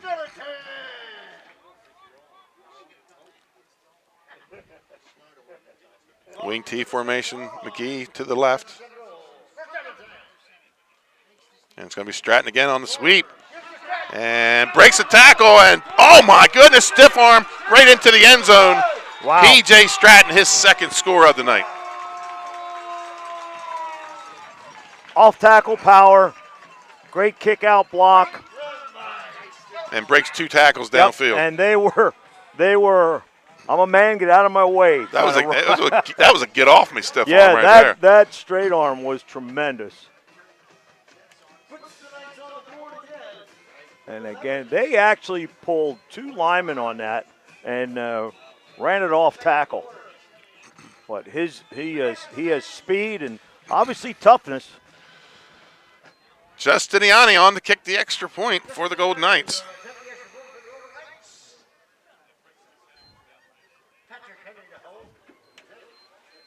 And good snap, good hold. Kick is up and into the band. Extra point is good for the Golden Knights. They go up 14-7, folks. We're going to stay right here because we have some Barkley out of town. Barkley Heating Air out of town scores. It's now Cape 7, Dover 6. First quarter action. Smyrna 22, Cesar Rodney 0. So Smyrna well on their way to win the Henlopen Conference North and possibly a first seed in the Division I state tournament. And a final up in Felton. The Lake Forest Spartans, they bounced back from the loss in the Battle of the Bell, and they beat Indian River 32-14. That's a final out of Felton. Those are your Barkley Heating and Air out-of-town scoreboard. And if my memory serves me correct, Central gave Smyrna a heck of a game. Yeah, Smyrna had to come back winning in the fourth quarter. Yeah. And at that point, we had seen Smyrna several times, and they were just throwing the ball all over. But Central really did a nice job on them.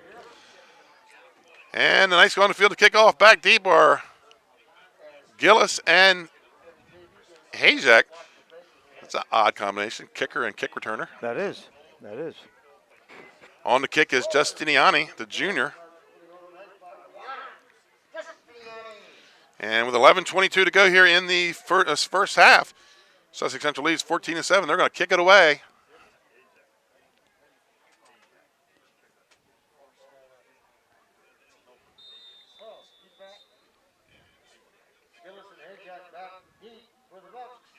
And Justiniani kicks it on the ground, and it's going to be picked up and dropped on right about the 29-yard line.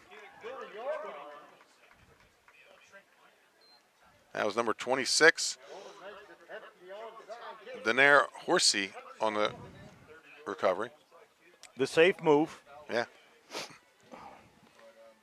So 1st and 10 for Milford. And they had the ball moving last time, Coach, and just a fumble, the sack fumble, and they're the Knights they're a little like Woodbridge. They like to play in your backfield on defense. Yeah.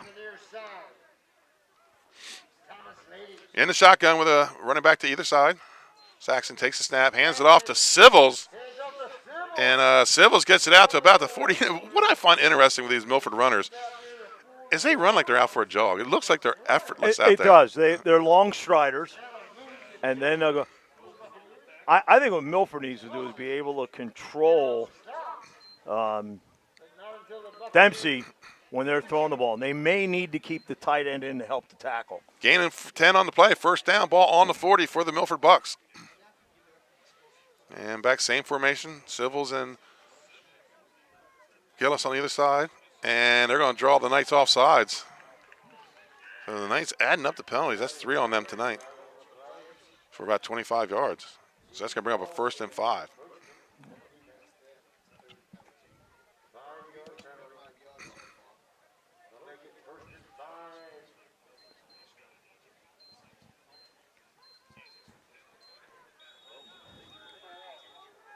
First and 5 for the Buccaneers.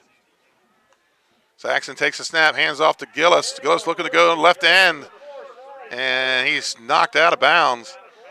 A gain of about 2 on the play. It's going to bring up 2nd down.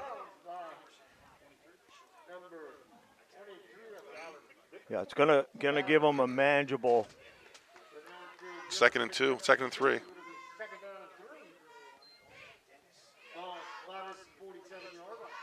Second and 3 for the Bucks. Ball at their own 47-yard line. Saxon brings the play in from the sidelines.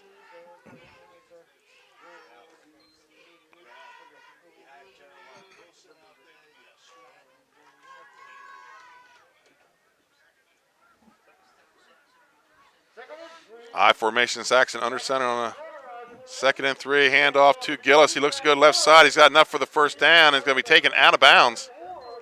But 1st and 10 for the Bucks.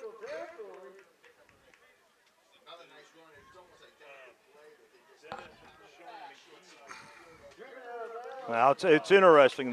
They have not run to Dempsey. Right. That could be coincidence. Could be coincidence, but I would know where he's at. Right. When you're a second the other end just tackler. came out. Costas Rodriguez just came out, just checked out of the game. I formation out of the shotgun. And it's going to be a handoff to Gillis, left side, and he's going to pick up a couple.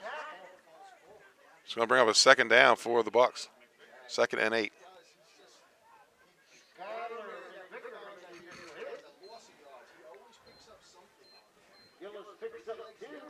Dennis in there again, 54.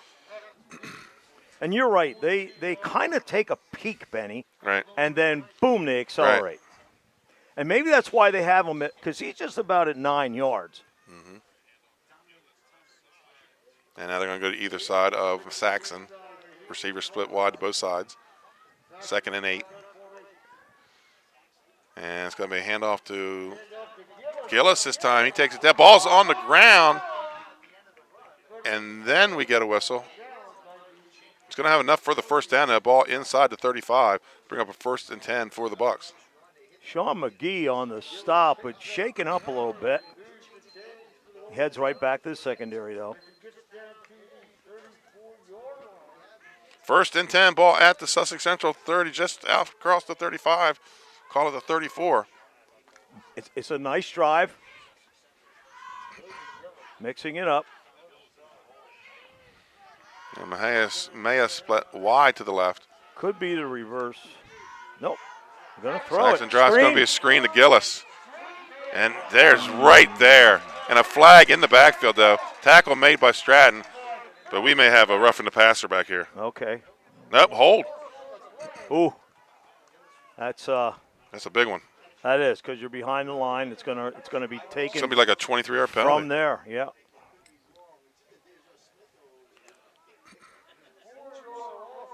Thought it was a good call. Yeah, Stratton was right there. He sniffed it out. He did not. Well, what happened is the left tackle rode his man back, and really he had to punch, release him to the inside. You don't want to, on an outside screen, you want to release a lineman to the inside, and he was trying to hang on for a 2 count. So, Coach, where do you go in your playbook for your 1st and 32? I divided up in 3s. Right. Small bites of the apple, yeah, right? try to get. Yeah, I'm still waiting. Although they're playing up on them to throw the hitch. Now he's off. Pistol formation. Saxon takes the snap, fakes the handoff. There's the reverse. Reverse to number 3, Civils. And he's going to get out to about the 50. Stratton and Dennis on the tackle. It's going to bring up a 2nd down. So you say they got a little chunk of it. Yep. It's going to make a gain of about 12. It's going to be a 2nd and 25. Excuse me, a gain of 7. Golden Knights lead here, 14-7. 8:25 to play in the half. Sussex Central, they need a win to have a chance to be in that state tournament starting next week. You know, Dennis is playing well. He has 4 stops already. And it's a handoff to Gillis. Boy, he has vision. Yes, he does. And depends on where they mark him. He went out of bounds. But he's going to be short of the 1st down. Yep. It's going to bring up 3rd, and it looks like it'll be about 2. No, about 12. Yeah, 12. I'm sorry, I'm looking at the wrong marker.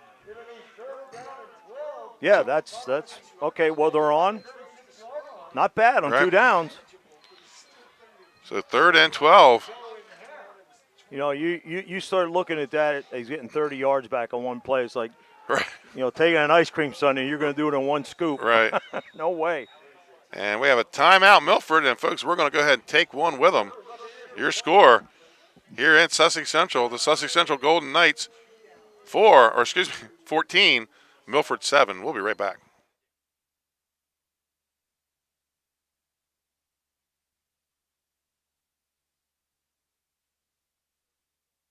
Hi, I'm Scott Kammerer from SODEL Concepts. Today we're at Crust & Craft in Rehoboth Beach, Delaware. Come check us out. Located just south of the movies at Midway on Coastal Highway, Crust & Craft specializes in wood-fired pizza, homemade pasta, fresh salads, and unique appetizers. Crust & Craft also has an extensive beer list featuring local and award-winning craft beers. The culinary team prides itself on using fresh ingredients and serving beautiful dishes. Crust & Craft open 7 days a week, lunch and dinner on Coastal Highway in Rehoboth Beach, Delaware. See you soon.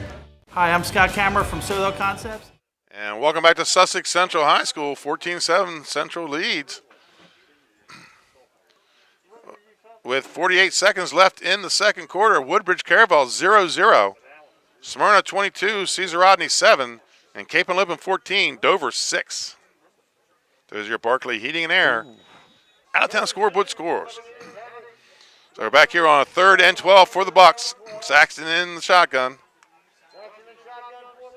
And hands off to Gillis, and he has just got nowhere to go. He's going to be maybe hit for a loss.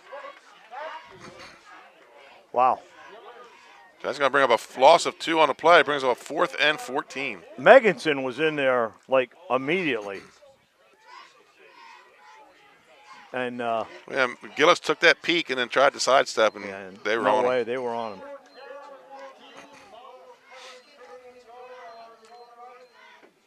Yeah, so their ends, I'll tell you what. Meganson and Dempsey, tough. And Gillis checking out of the game right now.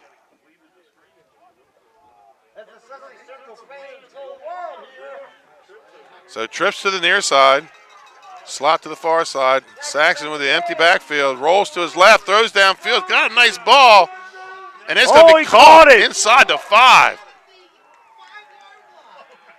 Number 10, Ryan Maya, on the catch. Wow, he was waiting on it. Yeah, had his back to the defender, and he's in the Lashers Red Zone. Lashers Red Zone brought to you by the Lashers Barbecue. 1st and goal for the Bucks.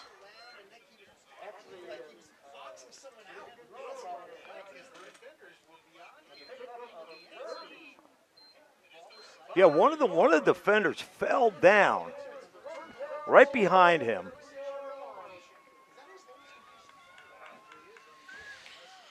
Back in the shotgun is Saxon. He's going to hand off, but that's Gillis. He's wrapped up in the backfield, and who do you give that tackle to? Well, About five Golden Knights on that. I think Dennis was there first. Dennis and number 2, McGee, come up from the bottom of the pile. And, of course, Dempsey was in the area. It's just taking a little too long. Or either they got to, if he's getting off the edge that fast, you got to cut block or drive him outside. Because I'll tell you, he just comes off the edge. Whoa. Loss on the play brings up 2nd and goal. And look about the 6-yard line. Pistol formation, or no, I formation. Saxon's under center this time. That's going to be Civils up the middle, and he's going to get about a yard. He's going to get back to they're going to mark him down at the 4, so he's going to pick up 2 on the play. It brings up 3rd and goal for the Bucks.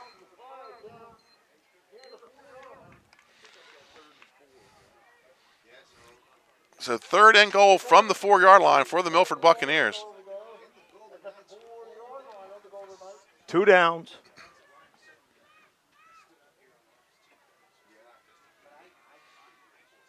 And I'm not sure if he's been in here, but I just see a big body there. Number 7, Lane Lethbury now in attack, defensive tackle for the Knights. Yeah, and you're right, Benny. That's who was in there. Mm-hmm. And it's going to be to Gillis. And Dennis wraps him up, pulls him to the turf. It's going to be 4th down and goal.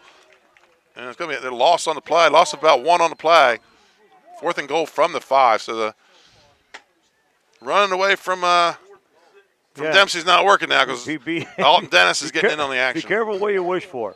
Dennis is up right now. I have him at 6 tackles. And so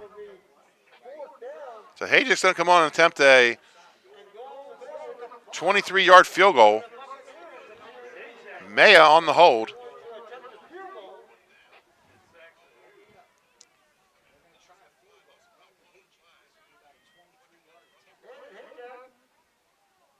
Good snap, holds down, the kick is up. He drills it. Good.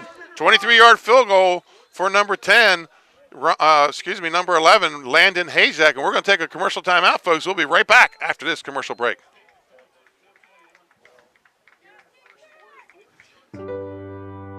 It's a challenging market. You're well aware of that.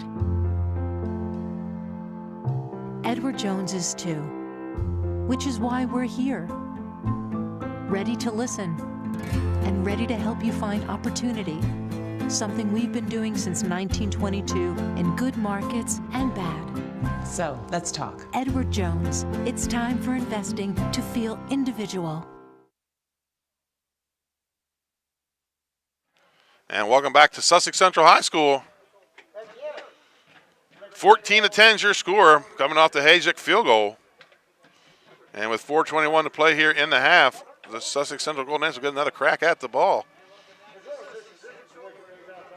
Smyrna now leads Caesar Rodney 28-7. Second quarter action. So on the kick is Hajek. Yeah, kind of low for the for Smyrna. The Woodbridge scored kind of. Careville's not a bad team. No, they're not. Onside kick attempt. Oh! Great grab. Wow. Reached the old big Paul up there to Dempsey and pulled it back down. So that's going to give the Knights the ball at midfield.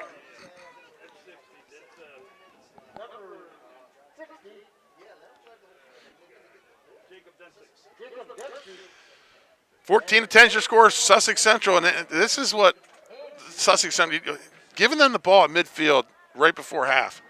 Let's see how this pays off, because Sussex Central is good at getting that last score before the half. Yep. 1st and 10 for the Golden Knights at the 50. And it's going to be Stratton. He turns it back up and pushes ahead for about 3. And it's going to bring up a 2nd and 7. Nice play by 10th grader, number 70, Alaluj. he is a nice, tall, young guy. Mm-hmm.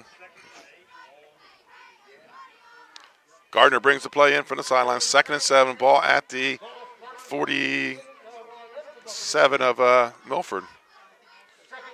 Under 4 minutes to play here in the first half. Central with a 4-point lead. This may be the nope. Stevens. And he's got some running room, following some blockers, cuts it to the outside. Maya's going to bring him down around the 20. 1st and 10 for the Golden Knights. Yeah, it's the ISO with Stratton leading in there. Sometimes they'll cross block that thing. If there's a shade on the outside of the guard, the tackle can, and they do it very well.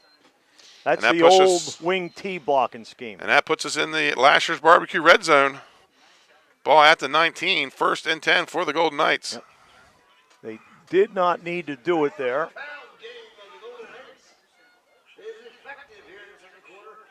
And Gardner going to take his time. They do this a lot. They get that ball before the end of the half, and they find ways to put in a score. Just find ways to get it done. Hand off to Stevens again. He's hit and wrapped up by Haig. Gets the ball down to about the 16. Gain of about 3 on the play. Brings up 2nd down.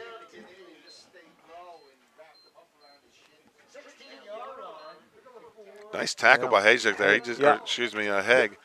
I think their defense is playing better. Right. You know, like when we saw them against Cape and some other people.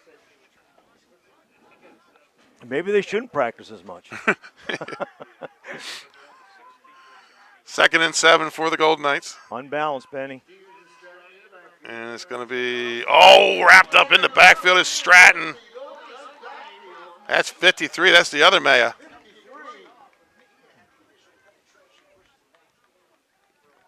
That's Raphael. Nice job. He's usually in on the center. And 3rd and 11. Yeah, think about when they took that long time to call that second play. I mean, they had the big mo after the big run. You know, and maybe took a little bit of momentum away from themselves. He slid over just before the snap, and the center could not reach him. 3rd and 11 for the Golden Knights. Ball at the 20. That's a handoff to Stevens, and he's hit at the line of scrimmage and pushes ahead for about 4. It's going to bring up 4th down. And timeout, Milford. Maya may be on the original hit. So timeout from Milford. We're going to stay right here with 1:32 to play in the half. Yeah, looks like not going to bring the field goal kicker on. It's got 4th and 7. And we've watched these Sussex Central kickers in pregame, and they got legs. They got 3 kickers that can all kick from probably up to 40 yards. That was Maya again, Benny. So he's getting a little movement right just before the snap, and it's tough for them to pick him up. And he made that hit in the backfield. So 4th and 7 for the Golden Knights. Stevens drove it down into the red zone, and then they've just been stuffed the last 3 plays. Yeah, I wouldn't be surprised if they went with the buck sweep again or the speed sweep. Because Stratton, boy, you gotta really jump on it to be able to stay with him. So coming off the Milford timeout, Sussex Central 4th and 7.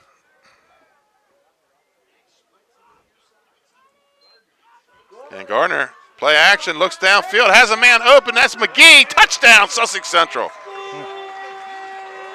You know, the thing about this Sussex Central team, they just find a way to get it done. Yes. Yeah, that was a nice play. 17-yard pass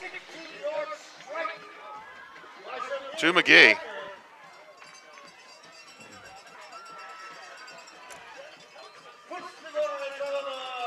And on the kick is number 17, Juan Justiniani.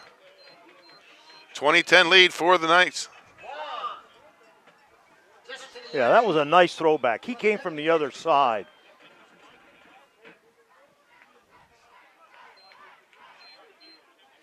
Good snap, holds down, kicks up. It's good. Sussex Central 21, Milford 10. Folks, we'll be right back after this commercial timeout with 1:26 left to play in the first half. In life, some things just go together. Like a burger and fries.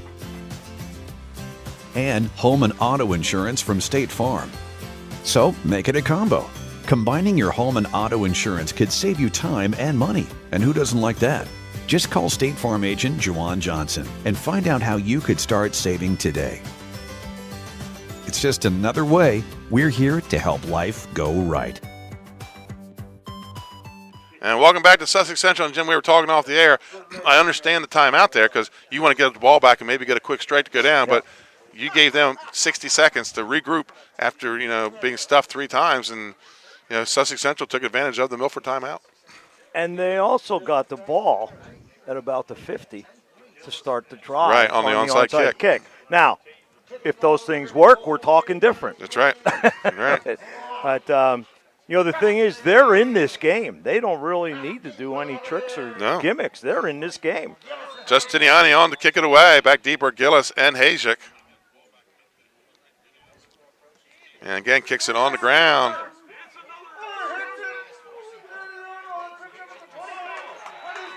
And looked like that was Hajic came in and picked it up and taken down around the 25-yard line. But it's going to be 1st and 10 for Milford with 1:22 to play. That's Wilson with his second, number 1, special team tackle. So 1st and 10 for the Bucks. Start at their own 25-yard line.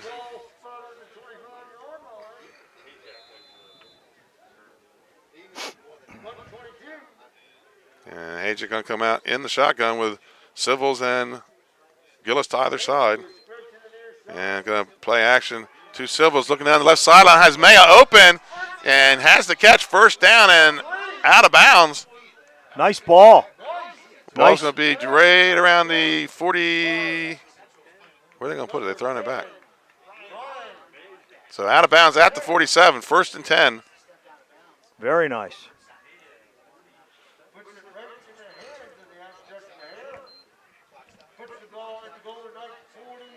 Coming up at halftime, folks, we'll have our plays of the weeks from last week. Recap of the Woodbridge. Just out of the reach of Civils. Yeah. And Wilson coming up a little slow. Yeah, they ran a flood. That Civils in the flat. Haig at the midpoint, and then they had the wide receiver running off deep. So it was a nice vertical flood.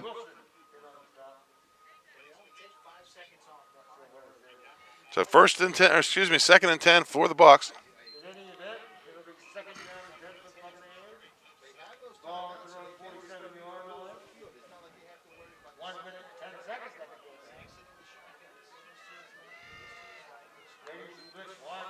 And it's going to be a handoff to Gillis. Cuts back inside, gets it to about the 50. Gain of about 3 on the play, brings up 3rd and 7. And as the clock goes down, under a minute to play here in the first half. Finney getting up, middle linebacker. And we observed Tilley's on the sideline, has ice on his shin. Yeah, he's been there. Yep. But I tell you what, the guy that stepped in from him has done a pretty darn nice good job. 3rd and 7, snap to Saxon. And that's, is it going to be an interception? Incomplete pass. Chase Boyle tried to get the hands underneath it, but off the tip. And it's going to bring, with 29 seconds, it's going to bring up a 4th and 7. Yeah, get this. This is something the Knights did last week. Knocking down passes, tipping passes, getting interceptions. I mean, they just got ball hawks all over that secondary. Yeah, they can run. It's a very gifted team. Milford going to punt it away. Back deep is McGee. He's dangerous. He's got a punt return for a touchdown this year.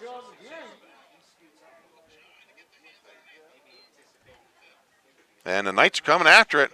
Wobbly kick. going to bounce and inside the 20. Nice roll on the brown turf. And going to be down inside, close to the 10. You say we're Boise State with colored turf. Yeah, yeah. So 1st and 10 for the Golden Knights. Hell, a good half of football. Yeah. Had a little bit of everything. Yeah.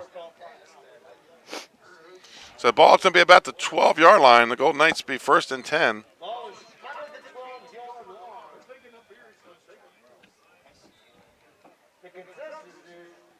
Yeah, it looks like Tilly's probably going to be done for the night. Yeah, that's a shame. Your last. Well, hopefully they make playoffs.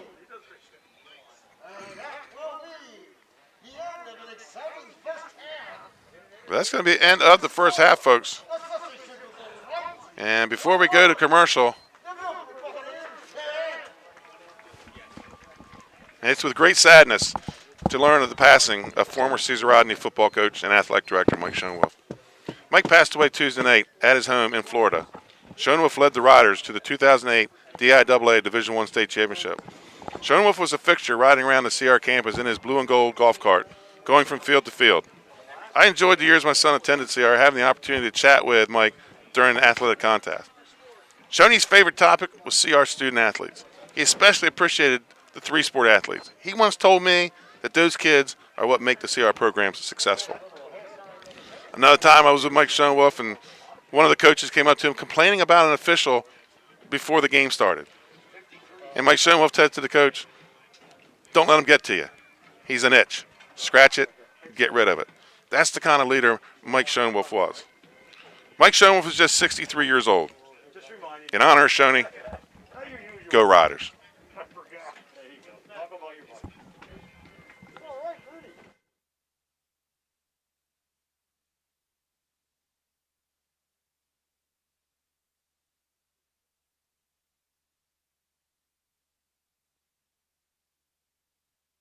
Hi, I'm Scott Cower from SODEL Concepts. Today we're at Matt's Fish Camp in Lewis, Delaware. Come check us out. Matt's is a little seafood shack on Coastal Highway serving lunch and dinner daily, featuring seafood classics, coastal comfort food, and chef-inspired nightly specials, along with a large selection of craft ales, cocktails, and our extensive wine list.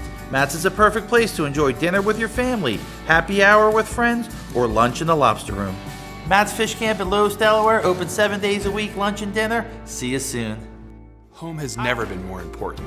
Today, our homes serve us in more ways than ever before.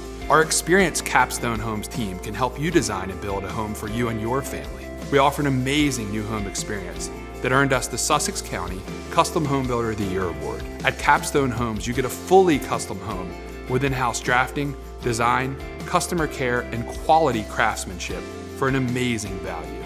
Create your new home that will serve you better. Create a Capstone Home.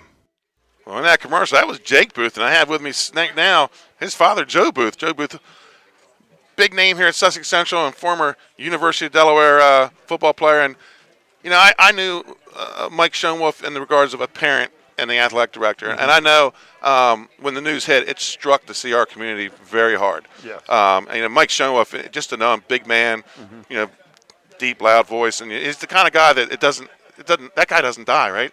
You know, but you knew him in a different role. He played on the championship team of the University of Delaware. Joe, tell us a little about Mike Schoenwolf, the player. Well, Mike was a year ahead of me. We were good friends up there. He was a very outgoing, played quarterback, did a little punting. He was just an all-around good athlete. The unfortunate part is he was a good quarterback. You could see that during practices and stuff, but he played behind Bruner and Comlow, both professional football players. Right. But it never got him down. The guy was always upbeat. He was always playful and just a great all-around guy. So it was a shock, not just to CR community, but also to the Delaware football family, which remains pretty close. I mean, we just had our 79 last year. And it was a good chance for everybody to get together. And, you know, you start looking around and see who you're missing at this age. But you don't expect somebody like Shoney, who was always in great shape. And, you know, just a shock. And what a great guy. So. Right. Yeah, he left Cesar Rodney. He was down at the Villages. He was the had a recreation down there. So, he doing what he loved. And another thing, like you gave the tribute at the beginning of the game, and a lot of people may not know that Sussex Central and Cesar Rodney aren't arch rivals, but they're two blue and golds that really like to beat each other. Yeah. And with him going to CR and you being the longtime Central guy and still your friend, through those years. And, he when I talked to him after they won the 2008 state championship, and that was the Deron Harmon year. Mm-hmm. And matter of fact, they beat Sussex Central, who had beat them beat them handily in the regular season. Yeah. Shoney came out with a different game plan, and a lot of people say that was one of the best coached games they've ever seen. It was, and that's what it took because Central had a good team. CR did their homework after that first game, and they had some good players on that team, and that was tough to take.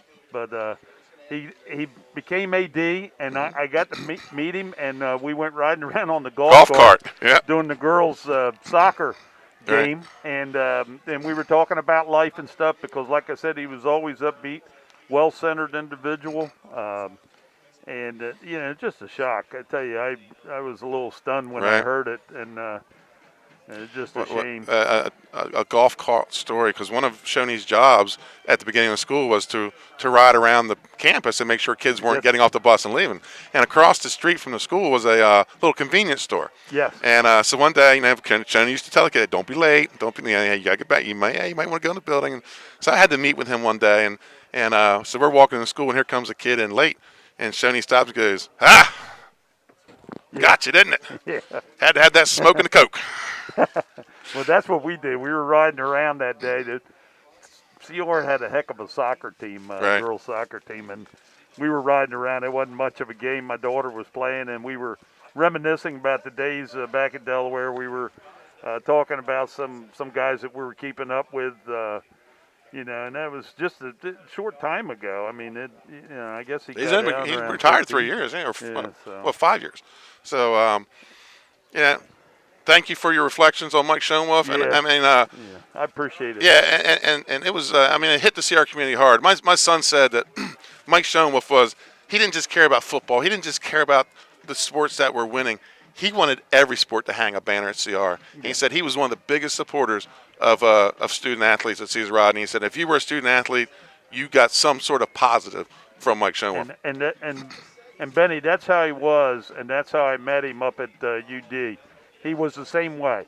He had his backup role that he played. He could have gone on the field any time. And like I said, he could have been the number 2 quarterback in the pros. I mean, he was good. And he worked hard at his craft, and you wouldn't see a letdown when he got in there. Never let it get him down. But he was just a good individual, and he'll be missed as an all-around person, not just in sports and in football, but he'll be missed. So, it's a tough loss to take. So, Joe Booth, and thank you for your reflections on your friend Mike Schoenwolf. Sure, Benny. Appreciate it, and we'll get back to some second half football here as your Golden Knights are ahead, 21-10. Yeah, it looks good. Thanks.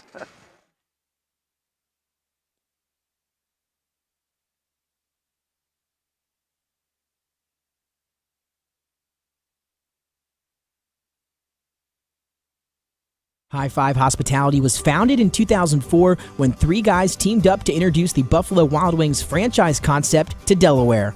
They now operate 8 Buffalo Wild Wings, 6 locations throughout Delaware, and 2 locations in Maryland. B-Dubs has weekly and game day specials on their delicious food and beverages. Stop in one of their convenient locations today.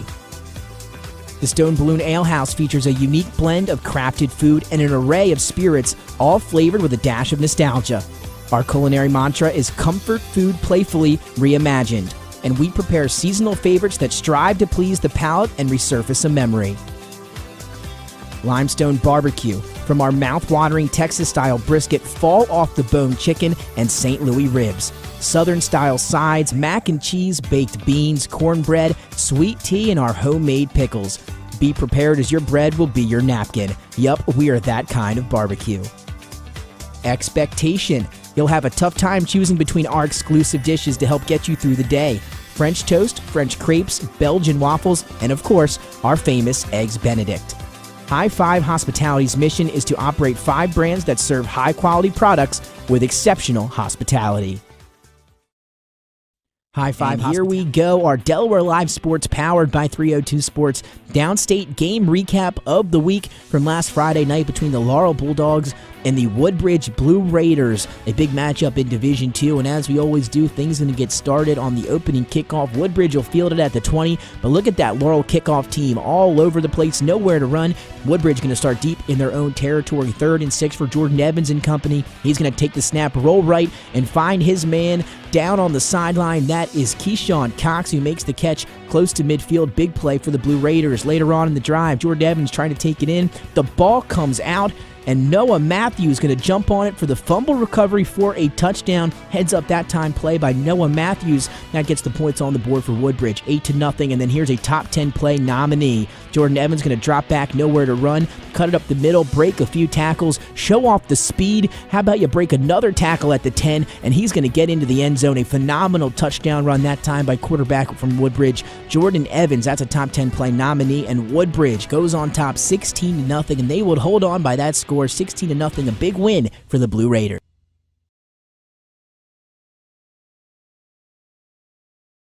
And here we go, Delaware Live Sports Week 6 Top 10 Plays of the Week playoffs occurring this week. And here's our top plays from Week 6. Chris Albero to Connor Udovich and Archmere, a big-time game against undefeated DMA in a matchup of the unbeatens. And how about this one, Albero to Udovich in stride. He makes the catch on the perfect ball, beats a defender into the end zone for the touchdown. The Auks get a big-time win over DMA this past weekend. On to number 9 and the Spartans of St. Mark's. This one's going to come at you fast, so make sure you pay attention. Onto the volleyball court. Here we go. The Spartans doing battle with a very talented Ursuline team. Here it goes back. One-handed save, another save, and then they get the point all back-to-back. Sam Gerhardt, Julia Yurkovich, and Kyla Dow getting it done for St. Mark's. On to number 8, Sussex Tech, Brandon Boros to Julian Wood. This is some fantastic soccer for you if you're a soccer fan. A little touch pass up ahead, and then a quick goal right there that time for Julian Wood. What a pass from Boros. Wood finishes it off. Not as easy as he made it look that time. On to number 7, and Avery Brown of Ursuline, one of their standout players on the volleyball court. Here you're going to see her at the top of your screen. St. Mark's puts it over. Ursuline fighting to put it back. There's Avery Brown. Once St. Mark's does a good job, sends it back over. There she is again. Avery Brown getting it done for Ursuline.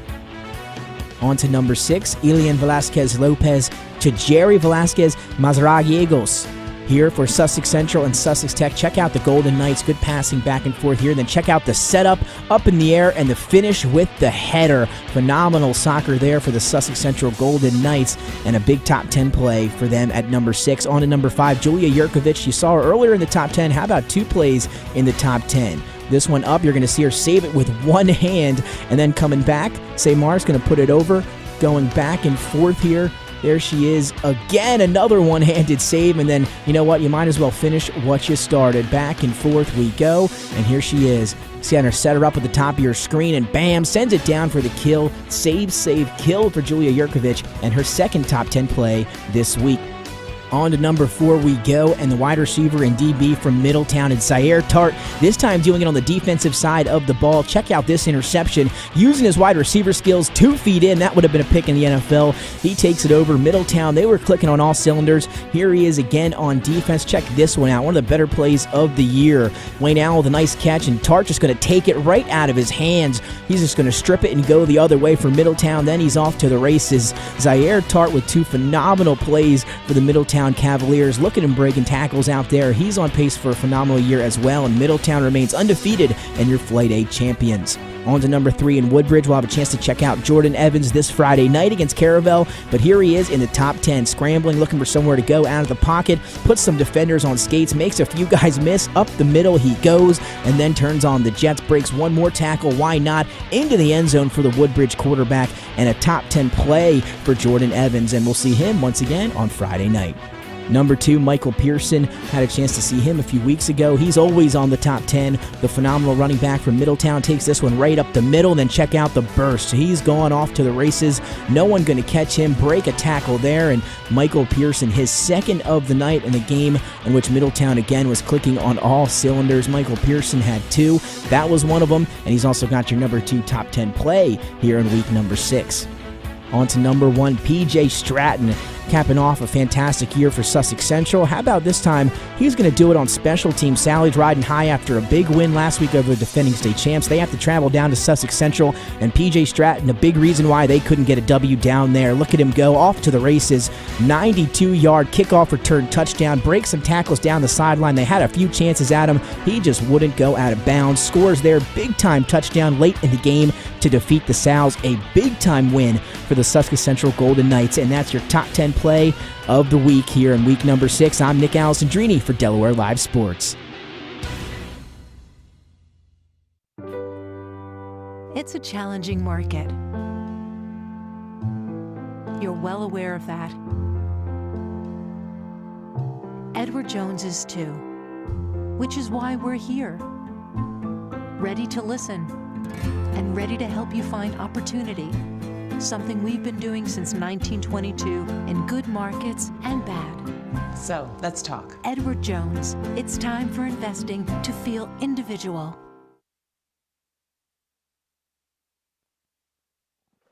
And welcome back to Delaware Live Sports. Downstate game of the week. Sussex Central leads Milford 21-10. And a nice tribute by Joe Booth talking about his friend, longtime friend Mike Schoenwolf, who again passed away Tuesday. Big shock to the CR community. But let's get to the halftime stats brought to you by Scott Smith, Edward Jones, financial advisor. And Milford with 149 total yards and kind of split it pretty evenly, 60 on the air and 89 rushing with 10 first downs. And the Golden Knights, 193 yards, 16 passing yards, 177 rushing yards, 10 first downs. That's just Sussex Central ground and pound football. Gillis, 16 carries, 58 yards. Civil, 7 carries for 31 with a touchdown. Stratton's almost to 100, 6 carries for 87 yards and a touchdown. Stevens for Sussex Central, 11 carries, 90 yards for a touchdown. So they got 2 backs getting ready to go over 100 here early in the second half. Ryan Maya, 2 catches for 60 yards, and McGee 1 catch for 16 yards, and that was a touchdown.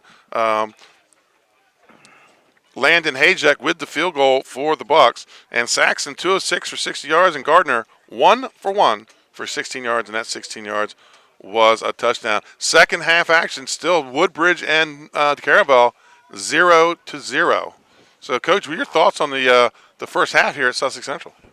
Well, I thought Milford hung in there really well, played well, and until the last couple minutes, that Central had a short field, but they have battled hard. They're not embarrassed in any way. I thought defensively they're doing some nice things. They stopped some of the bleeding on the isolation and the off tackle play, and then they did come out and throw a little bit. So yeah, Central is going to do what Central does, and I think that's their strength. They are so well groomed in their pattern of play, and you're not going to get a ton of changes every week. They're going to run what they run, and they have enough of an arsenal to be able. I mean, the pass play that they called for the touchdown, perfect timing off of run action, off of their wing T action. So very good, and it didn't break open here until the last part. Really, with a minute, maybe under a minute to go in the second quarter. So as you can see from the camera, we're starting to get a little bit of rain here at Sussex Central. But I tell you what, this turf can take it. It was dry when I walked the field before the game, and so both teams starting to come back on the field. We got about 2.5 minutes left in the half, and coming up at the end of our game, folks, we're going to have the Louis Pizza Player of the Game, and now you can see the rain come down a little bit heavier, and we'll also have the Active Pest Control Pest of the Game. There's a lot of guys. Yes, there are. It's. I keep looking at it, and you have Dennis and Dempsey and Finney, who came in, right, is playing strong. So there's several that are in the running right now. Yeah, and don't sneeze at the Milford if they find a way to come back and win this game. They got some guys that are finding ways to get things done. Oh, absolutely. I mean, Civils and Gillis can strike very fast, and we saw the arm that the quarterback has. So right. Yeah, and Sussex Central, good job getting down there and stuffing that and holding just a field goal. They had the ball at the 5. Yes, and that could have been a big blow. So, there's been a lot of back and forth. I know it's 21-10, but it has been a good half of football. Very good. Our score here, 21-10. Last I had at Smyrna was Smyrna 27, Caesar Rodney. But I think that's been updated. Yes, Smyrna 36, Caesar Rodney 15, second half. And score from upstate. Trying to get that DMA St. Mark's score. That's a big game in Division II. Cape Henlopen, they lead over 14-9 at the half. Wow. Says Senators 3 turnovers inside the 20. And Middletown leads Appoquinimink 14-0. Woodbridge still 0-0. Yeah, so St. Mark's DMA 0-0. St. Mark's looking to play spoiler and keep DMA out of the state tournament.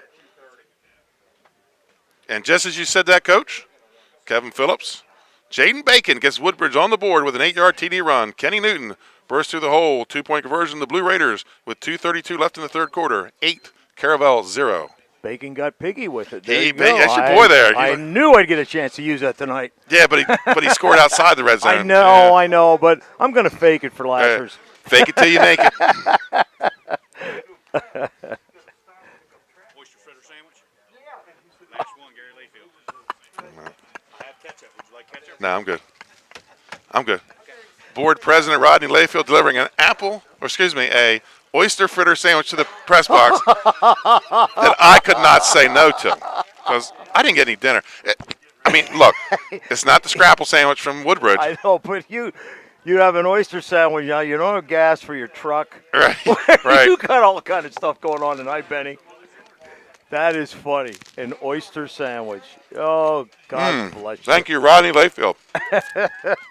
School board member here at Sussex Central High School. I don't know. Taking care of you. I don't know how I beat Joe Booth to that sandwich. But I did.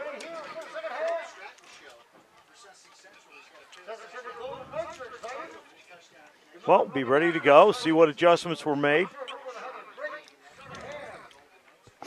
Have you been here long enough to have an oyster fritter sandwich here in Sussex County? No. Oh. I've been here 10 years, but I have not had an oyster fritter sandwich. Probably not good for your heart, but very good to eat. Sorry, folks, I had to get some chomps in. You got it, man. It's local. Every week you teach me something local. Now, this, right. I figure I've been here twice, I think, this year, and you did it. Wait till the third quarter with a trivia question. Oh. I'm going to teach you. We're going to go back in time.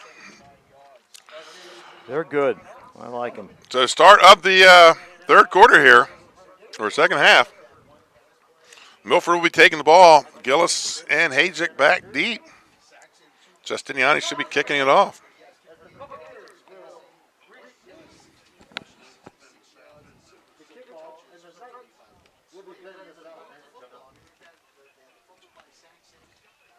Here we go.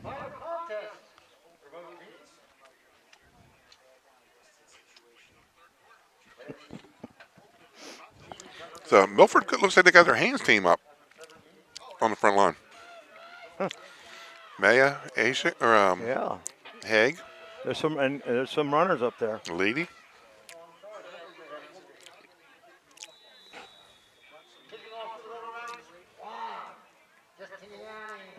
So Justiniani to kick it away. And he kicks it down the hash. And it's going to roll. Oh, baby. To about the 1 yard line where Hazek's going to pick it up. And he's going to get out across the 15, close to the 20. Where it's going to be 1st and 10 for the Milford Bucks. And I don't think that ball ever got more than 15 feet in the air. No, it was a heck of a deal. A lot of power behind that. But he kicked hard. He's a soccer player. Okay. Skylar McVicker on the special team stop.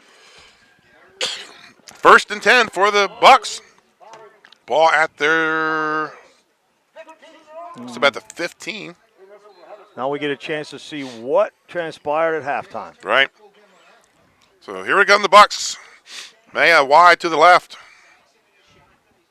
Saxon in the shotgun against Civils and Gillis with him.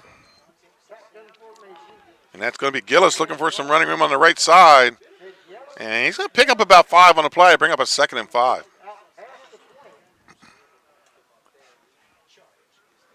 And getting up from there, Dempsey.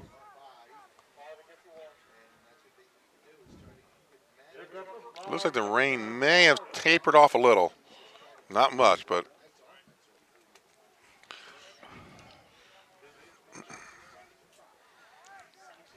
gotta appreciate Linda Marvel on the camera up there. She had the camera cut. She came prepared. I mean, Yeah, I was like, bunch of covers.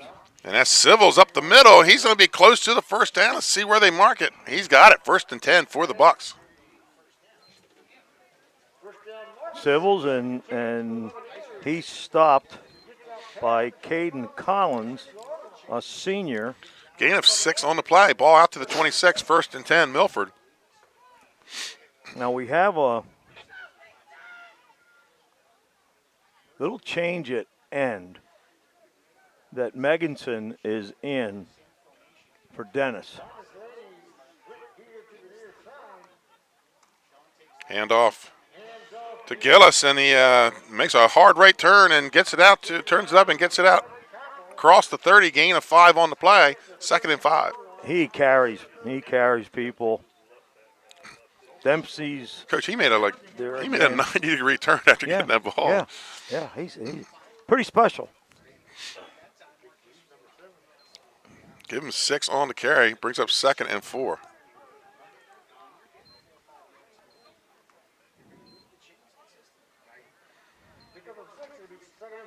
And Saxon in the pistol. It was like Gillis behind him. Gillis and Silvers have much of the same build.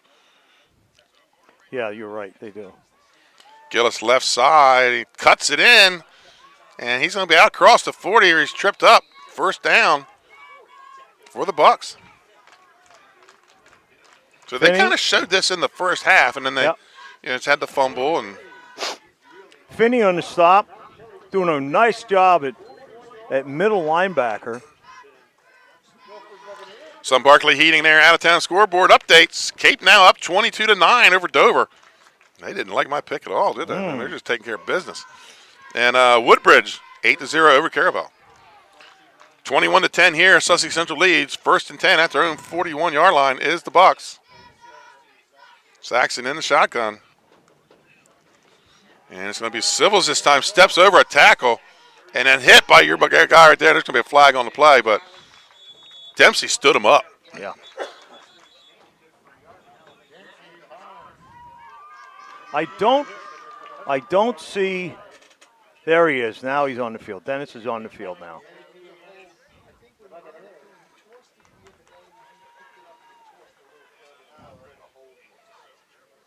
So it looks like we got a hold on the play. Mark off 10. That's going to be a 1st and 15.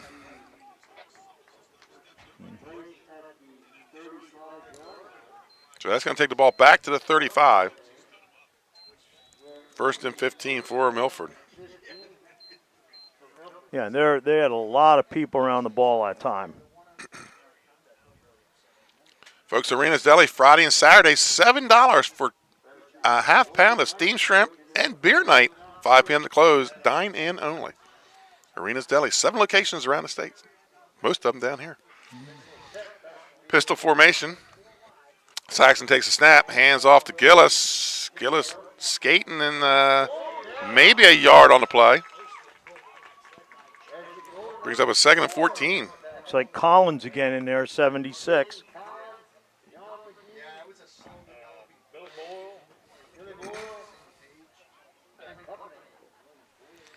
Second and 14 for the Bucks. Ball across the 35 to the 36-yard line. You know, and they're playing up. Looks like, cover 3, a zone.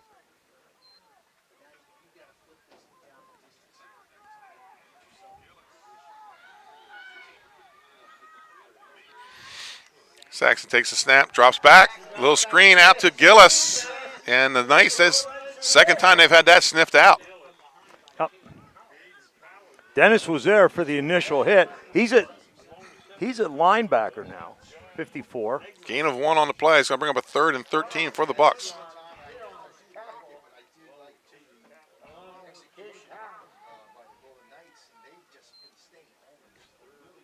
So they're going to have 3rd and 13. Yeah, they have not been able to successfully. They get rushed a little bit in the screen. He can't draw them in quite enough. Right. Trips to the near side. And Silva's behind. And Hazek moves to the far side, going 2-by-2. And drops back, looks downfield. And looking for Haig. And that's going to be tapped away by Chase Boyle. Big breakup. And that's going to bring up 4th down. That's a long ball to throw from the other side of the field. And that Boyle made a smart play on that. I mean, he's got the ups to go up with 2 hands. Realizing it's 3rd down, he just bats it away. Bats it away. Now they're going to punt it. Well, we got to take a look at his distance here because they were close on the last one to getting a piece of it. And right now he's up at 10, Benny, and he takes more than 2 steps, so he comes up close. He's able to get it off, Yeah. end over end. McGee drops it at about the 27, picks it back up. There's a clip. There it is, you're right. Yep.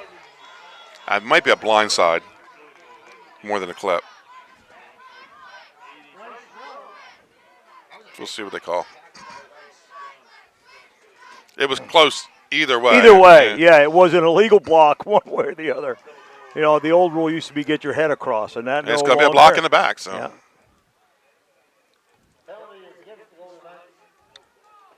First and 10 for Sussex Central. We'll see where the penalty marks them back to.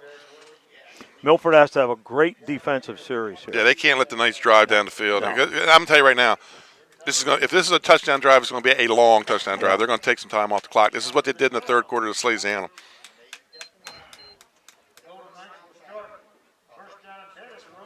I think our rain may have gone away, Coach. Yeah, that'd be. I'm sure good Linda if will be that happy holds with it. off about. Yeah, Linda, poor Linda up there with all the coverage. 1st and 10. And there's that shift by the and counterplay. Oh. That's going to be number 1, Wilson. And he's going to get out to about the 45, where he's run out of bounds by number 10, Ryan Maya.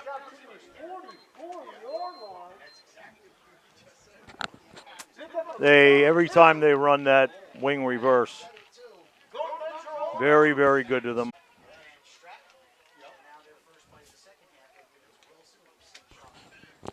So ball out to the 44, 1st and 10 for the Knights. And just when I said there's going to be a long drive, they pick up a big chunk on the first play. Yeah, in fact, I apologize. That was speed sweep. And Stratton this time. And he gets out across the 50, inside the 40, cuts it back, still on his feet at the 30. And it's going to be down inside the 25. So Sussex Central comes out. We got a flag back here at around the 44-yard line.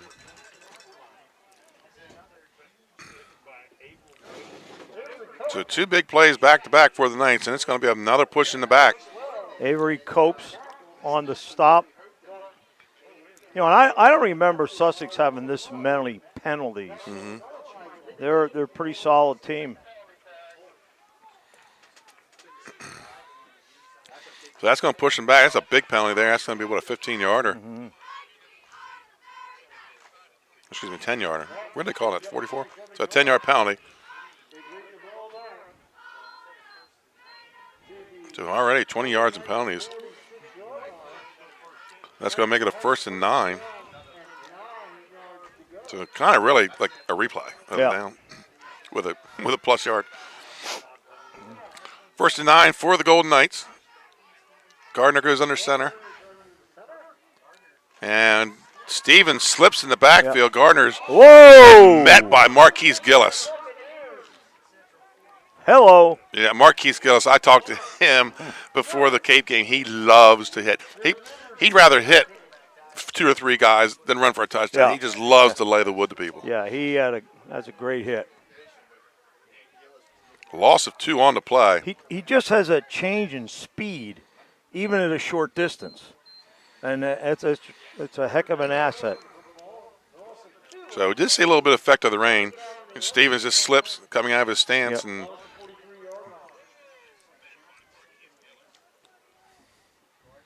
Stevens alone in the backfield. Gardner under center. Wilson goes in motion. Speed sweep to Wilson. Yeah, he's just kind of dancing through, but there's just a whole lot of Milford Bucks over there. Yep. Gain of about 2 on the play, so it's going to bring up 3rd and 9. 10th grader Dwayne Wilpack, number 9, wrestler on the stop.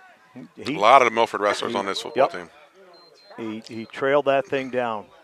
Both Mayas, Haig, Copes, Gillis. Gillis came out last year. They're the kids you need. Mm-hmm. I don't mean this in a bad way. Wrestlers will play with a knife in them. I don't want to be crazy, but they're tough. And Gardner going to roll out on the quarterback keeper, and he's hit by number 7. Thomas Lady, and then Maya. Gillis came in and added something to it. So he's going to get about 3 on the play, bring up a 4th and 7. That was a good series for Milford. Yeah, we said we couldn't let them run down the field on a long drive and score. So the ball at the Knights 47. And Boyle's on the punt. So Rodriguez Costa, Tyler Smith. No. Yeah, Rodriguez Costa. They don't have anybody. They don't have anybody back. Yeah. Oh, high snap, and he's going to get it off. And nobody back, like he said, and it's going to take a Sussex Central bounce down inside the 15. Gillis almost got a hand on that punt. Yeah. We watched him block a punt in the Cape game. So 1st and 10 for the Milford Buccaneers back inside their own 15, so they're backed up against their own end zone. But a real good defensive series.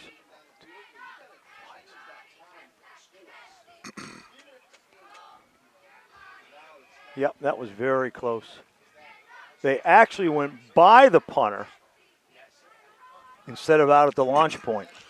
Well, somebody lit Woodbridge's fuse because they're now up 20-0. Slow start again. Huh? Mm-hmm. That's what they do. And we're going to get some whistles on the snap.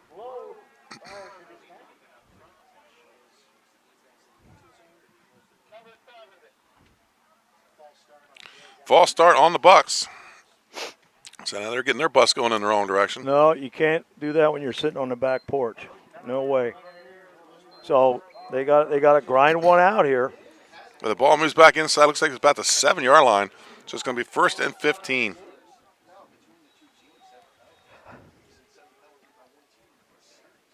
And, Central's playing up on their receivers, so they've kind of taken away the hitch, the short pass. So Civil's behind. Saxon takes the pitch. I'm sorry, that's Gillis. One heck of a stop there. That's McGee, number 2. Brings up 2nd down. Nice quick read. Gain of 1 on the play. And he came up from the secondary. So he read the run block and came downhill. Caravel good on the extra point, Woodbridge good on the 2-point conversion. They lead Caravel 22-0. Cape and Lopin leads Dover 22-16. So looks like the Center's trying to make a comeback. And whistles on the play. We have a timeout. Milford. And we're going to stay right here because it's time for the Juwan Johnson trivia question. And here it is coming at you. Good evening. I'm Juwan Johnson, back with the State Farm Trivia Question of the Week. Prior to consolidation, what two schools shared the Devils mascot? Good luck. So there it is, folks. Prior to consolidation, what two schools shared the Devils mascot? Two schools in the Hennepin Conference prior to consolidation shared the Devils mascot. Coming up at the beginning of the fourth quarter. Uh-oh. Looks like Tommy Marvel and Joe Booth have found the stash. We're done for a while. Joe Booth, you have an answer? Before consolidation, what two Hennepin Conference schools shared the mascot, the Devils? Mm-hmm. Hennepin Conference. All right, here we go. Back to action here. Put your answer in the comments. And now we have another false start on the Bucks.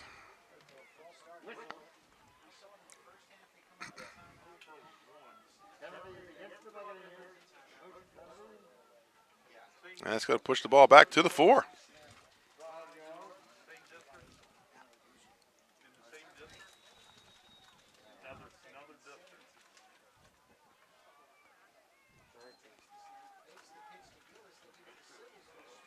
So Sybil's has it on a sweep, puts his head down and pushes the pile.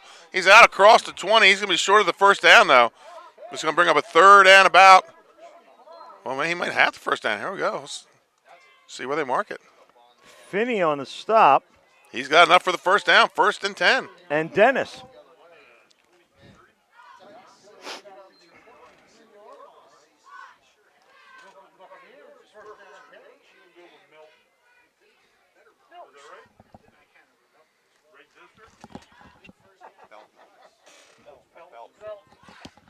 So Joe Booth comes up with Millsboro and Milton as his answer. So dropping back is Saxon. He's got to climb to work up the pocket and slides down. Maybe a gain of 1 at the most. That's what we get him. A gain of 1 is going to bring up 2nd and 9. Sussex Central leads here 21-10. 2 minutes to go here in the third quarter. Yeah, they got out of that jam.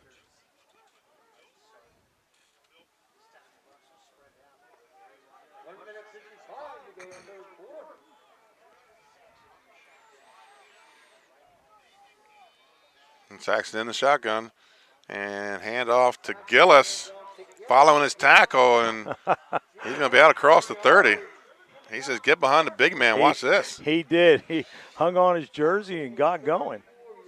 And that's going to be enough for a Milford first down. And again, ball moves out to the 35 or 34-yard line. Looks like McVicker on the stop, number 23. And I'm thinking Dennis, 54. Who came in? Up? He didn't get it. Saxon in the shotgun, takes the snap. Hands off to Sivils. Sivils dances back to the center of the field. He's going to have a gain of maybe 1 on the play. So I'm bring up 2nd down for the Bucks. Going to bring up 2nd and 9 for Milford. Approaching a minute to play here in the third quarter.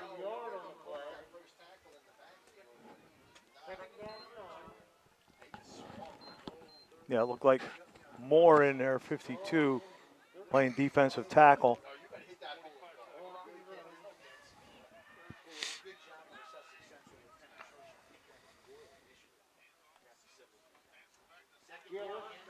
Gillis on the carry, gets it out to about the 40. It's going to bring up a third down, 3rd and about 4.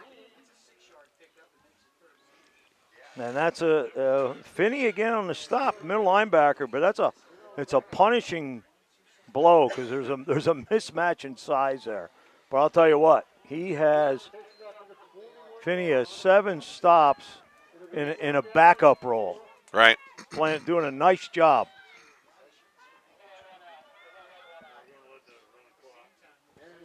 It looks like Gillis is in street clothes coming out of halftime. Not Gillis, Tilly. Okay. Folks, that's going to be the end of the third quarter. Your score, Sussex Central 21, Milford 10. We'll be back with the fourth quarter action.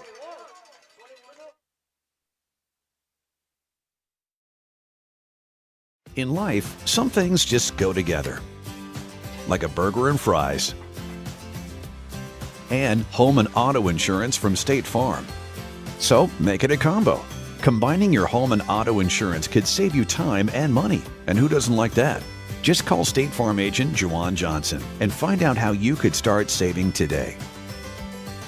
It's just another way we're here to help life go right. And coming back from the timeout, the end of the third quarter. Sussex Central up 21-10. Yeah, and they're making their way out of it. They started very deep in their own, backyard. Here is your answer to the Juwan Johnson State Farm trivia question. Prior to consolidation, what 2 schools in the Hellman Conference shared the nickname Devils? Joe Booth got one of them right. It was the Millsboro Blue Devils and the Felton Green Devils. Millsboro Blue Devils and the Felton Green. And Felton now part of Lake Forest High School, and Sussex Central obviously Millsboro part of Sussex Central. And there was one other Devils nickname back in the day. The Wilmington Red Devils. Whew.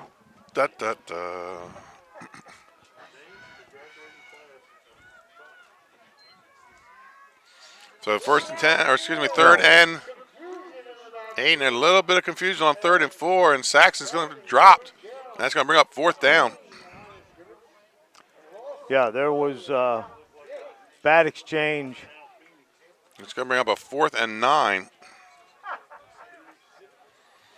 So updated scores on the Barkley Heating and Air out-of-town scoreboard. Cape and Lopin now up 28-16 over Dover. Woodbridge now 26-0 over Caravel. 4th and 9. Hadjic on the punt. McGee back for the return. Low snap. He's able to scoop it up and gets an end-over-end kick. Takes a hop right past McGee. And McGee's going to pick it up. And carries it out to about the 22-yard line. And that might be something Coach Walls wants to clean up before they get to the playoffs. Yeah. But how about Woodbridge? Just luring you to sleep and boom, 4 touchdowns, right? That's amazing. Fullman, number 6 on the stop, and McGee is I don't know if he's I think he's cramping. That's the old cramp stretch, so. Yeah. So Delmar and Laurel will play tomorrow night at 6, I believe I read. And was that to be tonight? It was originally scheduled for tonight. I guess weather got it pushed back.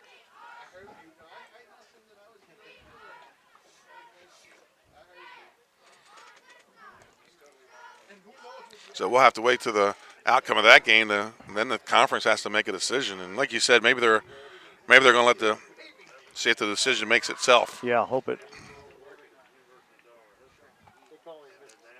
But we're in a year where you can't plan for this. You can't plan for Woodbridge getting COVID the first week, and then both teams going 0-0, and right. Delmar only letting up 6 points, and Woodbridge only letting up 3 points. And how do you foresee that? Yeah, exactly. I think the people have done a good job with it. Right. Well, I'm talking about from a conference standpoint. I mean, it's just no blame, but no, and I'm sure they'll figure it out. I mean, it'll be another century before we have that issue again. So could be. There goes Sussex Central, 1st and 10, and it's going to be Stevens up the middle, and he's out across the 40. That hits so fast in there. It's amazing. Gillis reached in to punch it loose, but Stevens holds on to it, takes it out to the 45 for another Sussex Central first down. He comes out of the starting blocks. One thing I noticed about him, he runs straight up and down or what? Does, but he's a fast straight up and down. Yeah. Ball at the 45, 1st and 10 for the Golden Knights. And there actually was a trap in there. That was quick. Stratton goes in motion, hand off to Stevens, and he's met at the line of scrimmage. Met by Gillis. Nice. Is that an 8 or a 9? That's a 9. 9. Dwayne Wiltbank, sophomore. Gain of 1 on the play, 2nd and 9. Wiltbank, another wrestler on that Milford team. They'll be.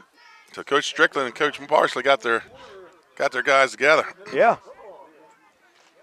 It has to happen at these schools. They might have more coaches at practice than they do with the wrestlers right now with them all out here playing football. 2nd and 9 for the Golden Knights. Gardner under center. Wilson comes in motion. And it's going to be counter to Stratton. Takes it out to the 50. Brings up 3rd down. Looks like Whitbank again on the stop. 3rd and 5 for the Golden Knights. They have some nice young kids, Milford, playing on that defense. They can keep them around. We've got a whistle here.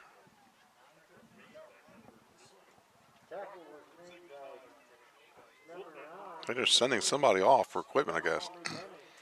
Number 16, Mumford.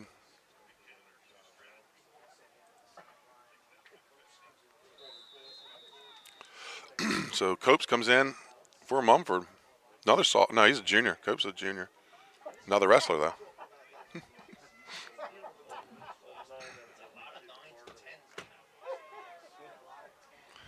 So 3rd and 5 for the Golden Knights. Wing T formation, wing to the far side. Toss to Stevens. And looks like his knee went down, but he had enough for the first down. Tackled by number 10, Maya, and 8, Gillis. 1st and 10 for the Knights.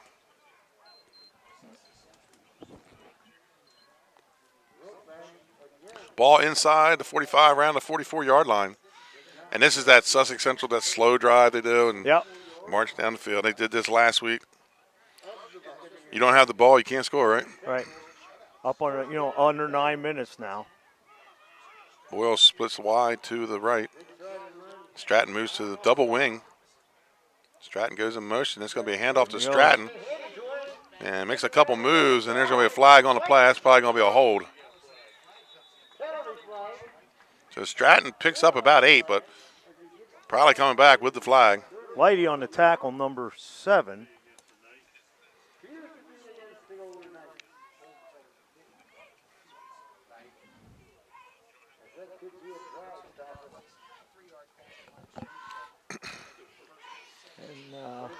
So he's going to put the ball back at around the 47 of Sussex Central. It's going to bring up a 1st and 17. So holding on the play. Uncharacteristic of Central of this many penalties. Yeah, I got him for 3 already here in the second half, 3 in the first half. And they're penalties that are slowing down their drive. Yeah. Now they're playing behind the chains at a 1st and 17. Yeah. Wing T formation with Wilson, the wing on the right side. Comes in motion. Speed sweep to Wilson. Sweep. And gets by Gillis. And out of bounds across the 40. We have Maya and Mumford on the tackle. So he gets a chunk of it back. Yeah. It's going to bring up 2nd down and about 8. He's another one that can run. The speed's incredible. And you look at Gillis, the speed he has. Right. Both sides have speed. And quarterback sneak by Gardner. I think he's close to first down. He's got the first down. 1st and 10, Sussex Central. Aboard Dickinson, a senior, in there, 71 on the stop. Defensive tackle. Ball down inside the 35 to about the 33-yard line. Yeah, they need to, make something happen here. Don't let them get a big play out of it.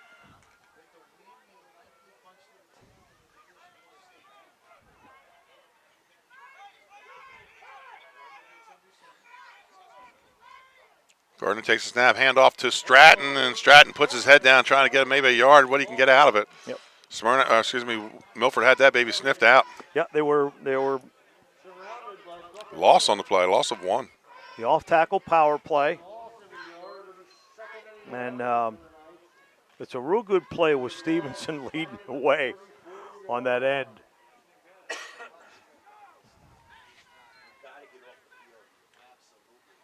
Bacon went 94 yards for that last touchdown. Wow. They found their groove. St. Mark's and DMA still scoreless. 2nd and 11 here. And hand off to Stevens up the middle on the trap.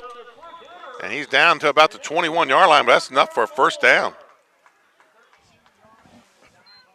Yeah. Nice quick hitting play. Nice trap by the guard. Ball on about the 22-yard line. 1st and 10, Sussex Central.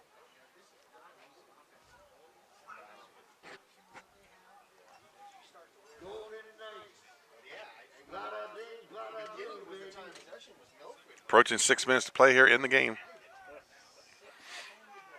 And McGee splits wide to the right. Wilson in the wing to the right. And it's going to be Stevens up the middle. I tell you what, Gillis can finish off some tackles, can he? He sure can. The ball goes to the ground. They're either attached to it or it's rolling. right. I like that. 2nd and 1. 2nd and 9. Gain of 1 on the play. Yeah, he'd be a heck of a college linebacker, I think. And we are in the Lasher's Red Zone. Brought to you by Lasher's Barbecue.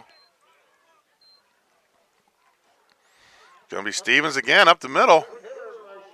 Takes it down to about the 15. Bring up 3rd down for the Knights. Yep. And again, the trap. Milford in there and Dickinson. 3rd and 4. For Sussex Central. Ball rest at just inside the 15 to the 14.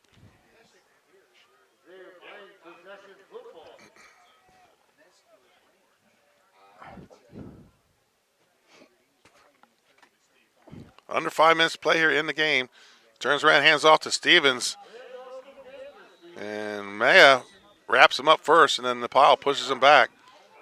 And that's going to bring up a 4th down for the Golden Knights. 4th and 2.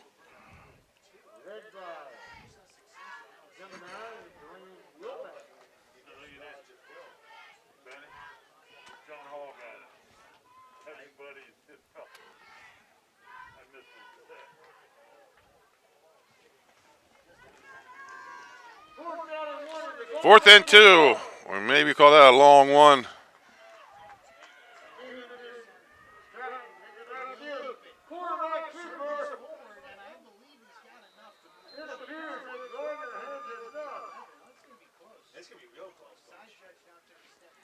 So Gardner on the quarterback sneak. And it's going to be close to a first down.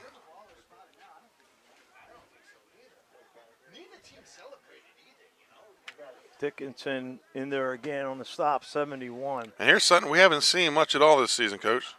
They're bringing out the chains. No, they have not. So 4th down here. They're going to measure.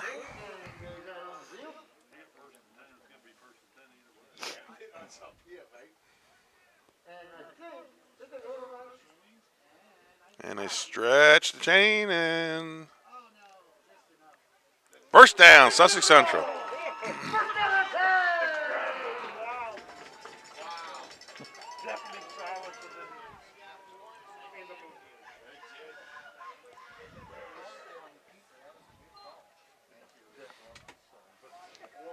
Milford's hanging in there. They're not, they haven't let them score fast. They keep. First and 10 at just outside the 10-yard line. Under 4 minutes to go here in the game. It's going to be Stevens again. Takes a stutter step and then pushes ahead. Gain of about a yard on the play. Let's bring up a second down. Yeah, it looks like Whitbank again and Fulman.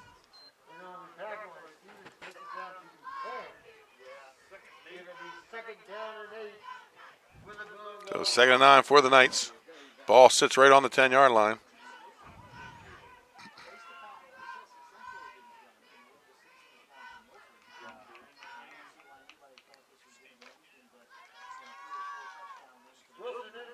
Play action. Gardner with the keeper. No gain on the play. He's going to bring up a 3rd and 9. Bryce Wells, senior, in there to make the stop from defensive end position. Yeah, it looks like Milford's going to take a timeout. And we'll take one with him. That leaves him with 2 timeouts here in the game.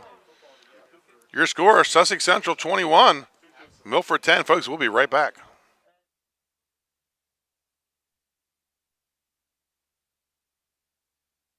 Hi, I'm Stevie from Papa Grande's in beautiful Fenwick Island, Delaware. At Papa Grande's, we serve fresh, coastal Mexican cuisine with some of our specialties like blackened fish tacos and the short rib cheesesteak burrito. Come grab a seat at our garage door bar with great water views and homemade margaritas. With happy hour specials and taco night every Thursday, Papa Grande's is the perfect place for dinner with your family or drinks with friends. Papa Grande's, located in Fenwick Island, Delaware. See you soon. And welcome back to the Castle here at Sussex Central High School. Milford taking their second time out. Ball at the 10, 3rd and 9. And the last time they took a timeout in this similar situation, the Knights threw a pass and scored on it. Right. Back in the second quarter. They did a nice play action pass.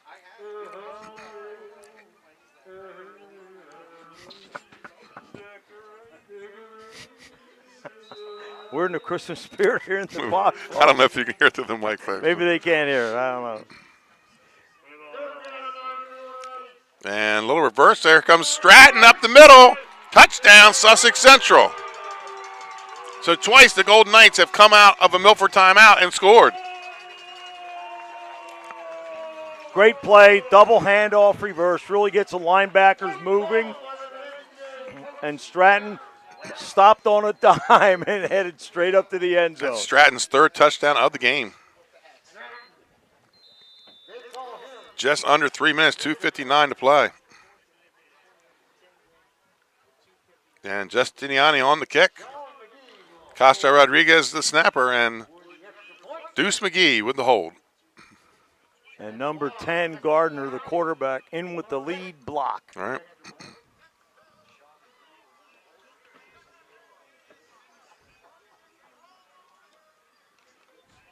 Good snap, holds good. Man, he drilled that one.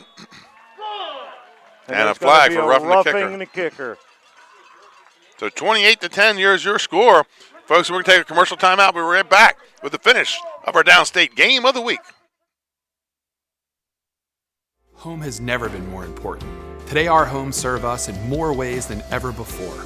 Our experienced Capstone Homes team can help you design and build a home for you and your family. We offer an amazing new home experience that earned us the Sussex County Custom Home Builder of the Year Award. At Capstone Homes, you get a fully custom home with in-house drafting, design, customer care, and quality craftsmanship for an amazing value. Create your new home that will serve you better. Create a Capstone Home. Home has never been more important. Today, our homes serve us in more ways than ever before. Our experienced Capstone Homes team can help you design and build a home for you. Welcome back. Sussex Central, 28-10 is your score, coming off the P.J. Stratton touchdown run. And Louis' player of the game is going to be a tough one. I know Stratton's got 3 touchdowns, but his partner in the backfield, Stevens, has really pushed the ball down the field. They want to get those final stats from Dave Marble at the end of the game. Stats brought to you by Scott Smith. No pressure, Dave. 2:59 to play here in the game. We wait for the stats, and I'm so glad he does them. And he does a very good job. Yes, he does.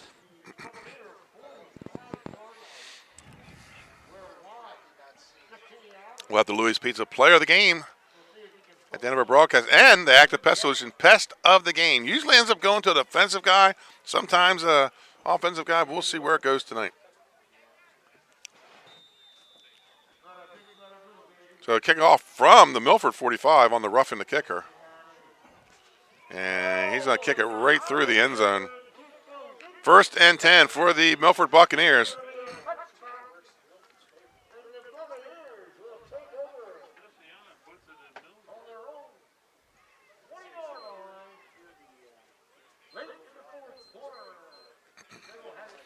Final score in Dover, Cape and Lopin 28, Dover 16. Final score in Bear. And it looks like the Woodbridge Blue Raiders left their first touchdown of the season. They beat Caravel 26-7. So Woodbridge finishes the season 5-0. They await tomorrow's game with Laurel Delmar, and then they sit again and wait and see what the Henlipper Conference decides. That's a big win for Cape. Yeah. Big win. End up with a winning season to go 4-3. That's J.D. Mall. So Sussex Central's going to take a timeout.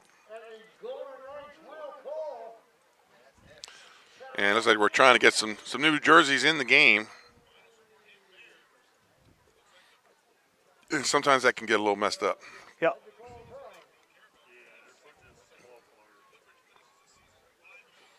So with 2:59 left to play, Sussex Central getting some new fresh. You can tell they're the young guys because they got the white numbers as opposed to the gold numbers. And I think one of the issues they're having is they have two guys with similar numbers, which you cannot have. Well, and again, like we always talk, this is the way you keep building it. Get these guys time. Get them time out there.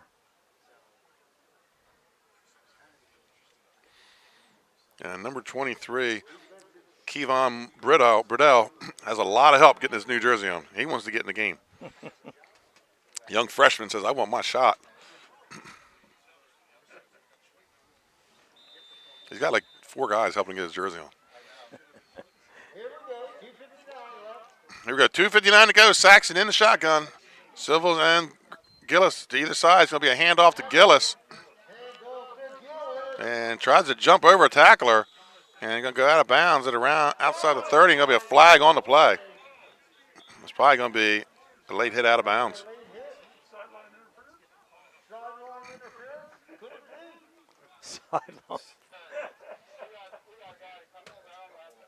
Well, we'll have to see here what we have.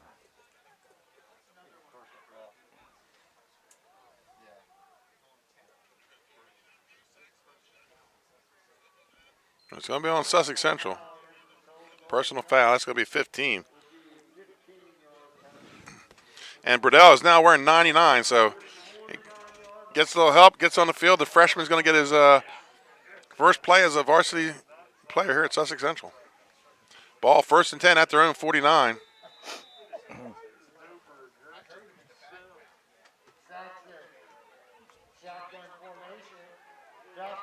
Saxon off the play action, looks down the field, and has in stride number 7, Lady.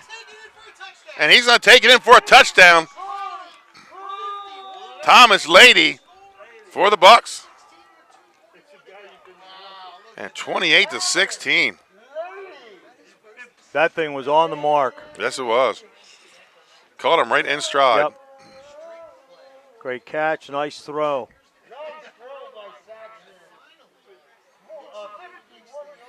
And the Bucks will go for the point after.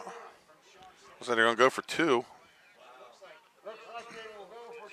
He caught that thing over his shoulder. Very nice. So 2:41 to play here, and the Bucks strike. It's a handoff to Civil. He's wrapped up in the backfield. Spins up to the goal line. And they're going to say he's short of the goal line. Point after attempt, no good. 28-16 stays the score.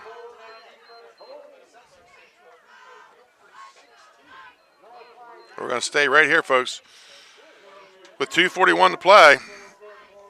So Sussex Central will get the ball one more time. So that this could be an onside.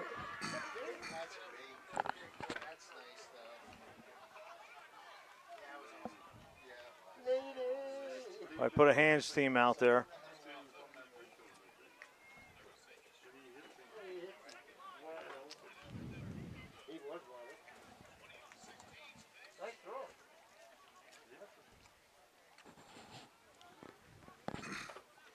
And that's just what they do. All the ends and the backs are now in the front line. And Dempsey, who snatched down the last one. Yep. Again, coming up at the end of the game are Louis Pizza Player of the Game, as well as our Active Pest Solutions Pest of the Game.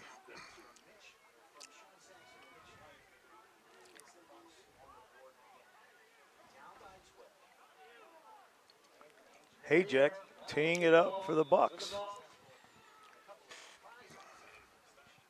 And there is your onside kick, and going to be taken by number 80, Ivan Neal. So 1st and 10 for Sussex Central at the Milford 49-yard line. 2:41 to play here in the game.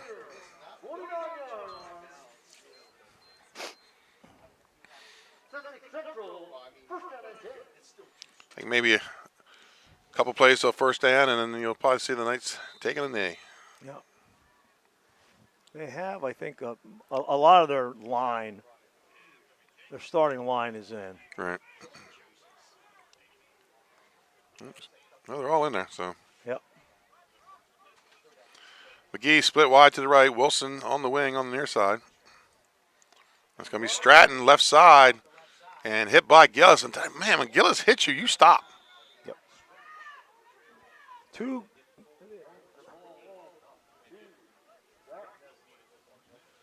Actually, that was Wilbank, I think. Filming. I thought it was 6, wasn't it? No, it was 9. Yeah. 3, 6, 8, and 9 all have the same build. Yeah, they do. Gain of 1 for Sussex Central, 2nd and 9. And we have a whistle to stop the play as Gillis goes off the field.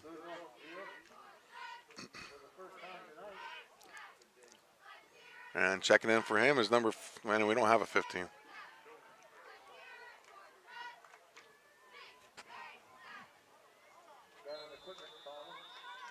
So off, Gillis goes off for equipment issue.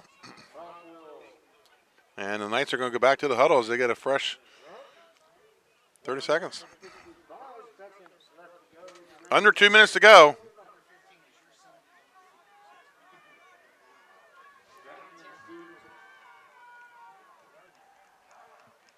Stevens up the middle, and he is just going to run away. Oh, no, he's not. Number 10, Ryan Mejia, pulls him down at the 5.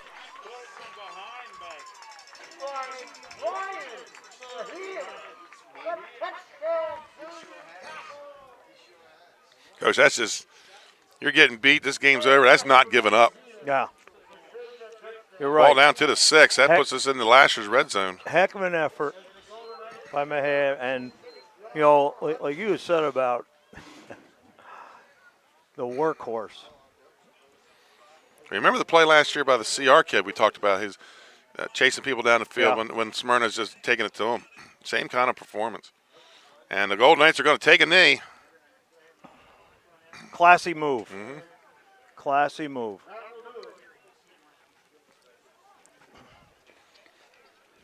So that'll give Dave Marvel some free time to total up.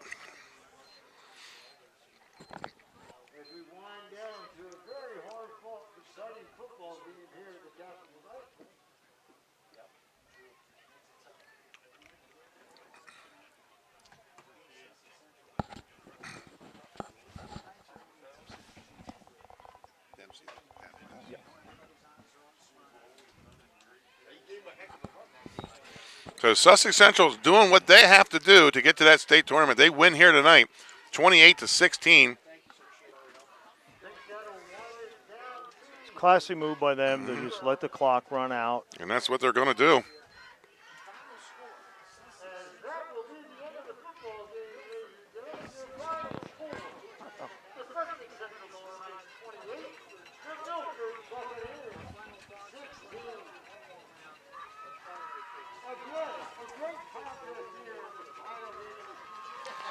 Well, that's a wrap. 28-16 is your final score. And the Ants hit the screen. So that means one thing, Coach. Who is our active pest solution? I have number of the game. Number 60, Jacob Dempsey. 5 tackles, started on offense, did an outstanding job. Also had a sack, and in addition, recovered a crucial onside kick. So your pest of the game is number 60, Jacob Dempsey of the Sussex Central Golden Knights. And our final stats for tonight brought to you by Scott Smith, Edward Jones, making sense of investing. The Milford Buccaneers, 276 total yards, 112 through the air, 164 on the ground, 15 first downs. Sussex Central, 349, 16 passing yards, 333 rushing, and 17 first down. Gillis, 24 carries for 107 yards. Civils, 24 carries for 107. Civils, 10 for 57 with a touchdown. Mejia, 1 catch for 16. Lady, 1 catch for 51 and a touchdown. McGee had a catch for Sussex Central for 16. Saxton, 4 of 9, 100 for 112 yards and a touchdown. For the Knights, Wilson, 3 carries, 45 yards. Stratton, 11 carries, 101 yards and 3 touchdowns. But, Coach, I'm going to go with the Louis Pizza player of the game. I'm going to go with the guy, the workhorse, Stevens. Deion Stevens, 20 carries, 187 yards, and a touchdown. So Deion Stevens is your Louis Pizza player of the game. Sussex Central wins 28-16. Coach, any last thoughts? No, it was a good football game. Went back and forth. It could have. Milford was hanging around, but again, the speed of Central is something to be reckoned with, and best of luck seeing what happens in the playoffs. So next week, folks, stay tuned. We will be at a playoff game somewhere. We'll be following some Henlopen Conference team, be it Sussex Central, Smyrna, Woodbridge, or Delmar. We don't know yet. But that's a wrap from Georgetown. For Linda Marvel and Dave Marvel and Jim Tack and Chris Mitchell back bringing us the scores. Your final score tonight, Sussex Central 28, Milford 16. That's a wrap on the season, folks. We'll see you come playoff time on the NFHS Network.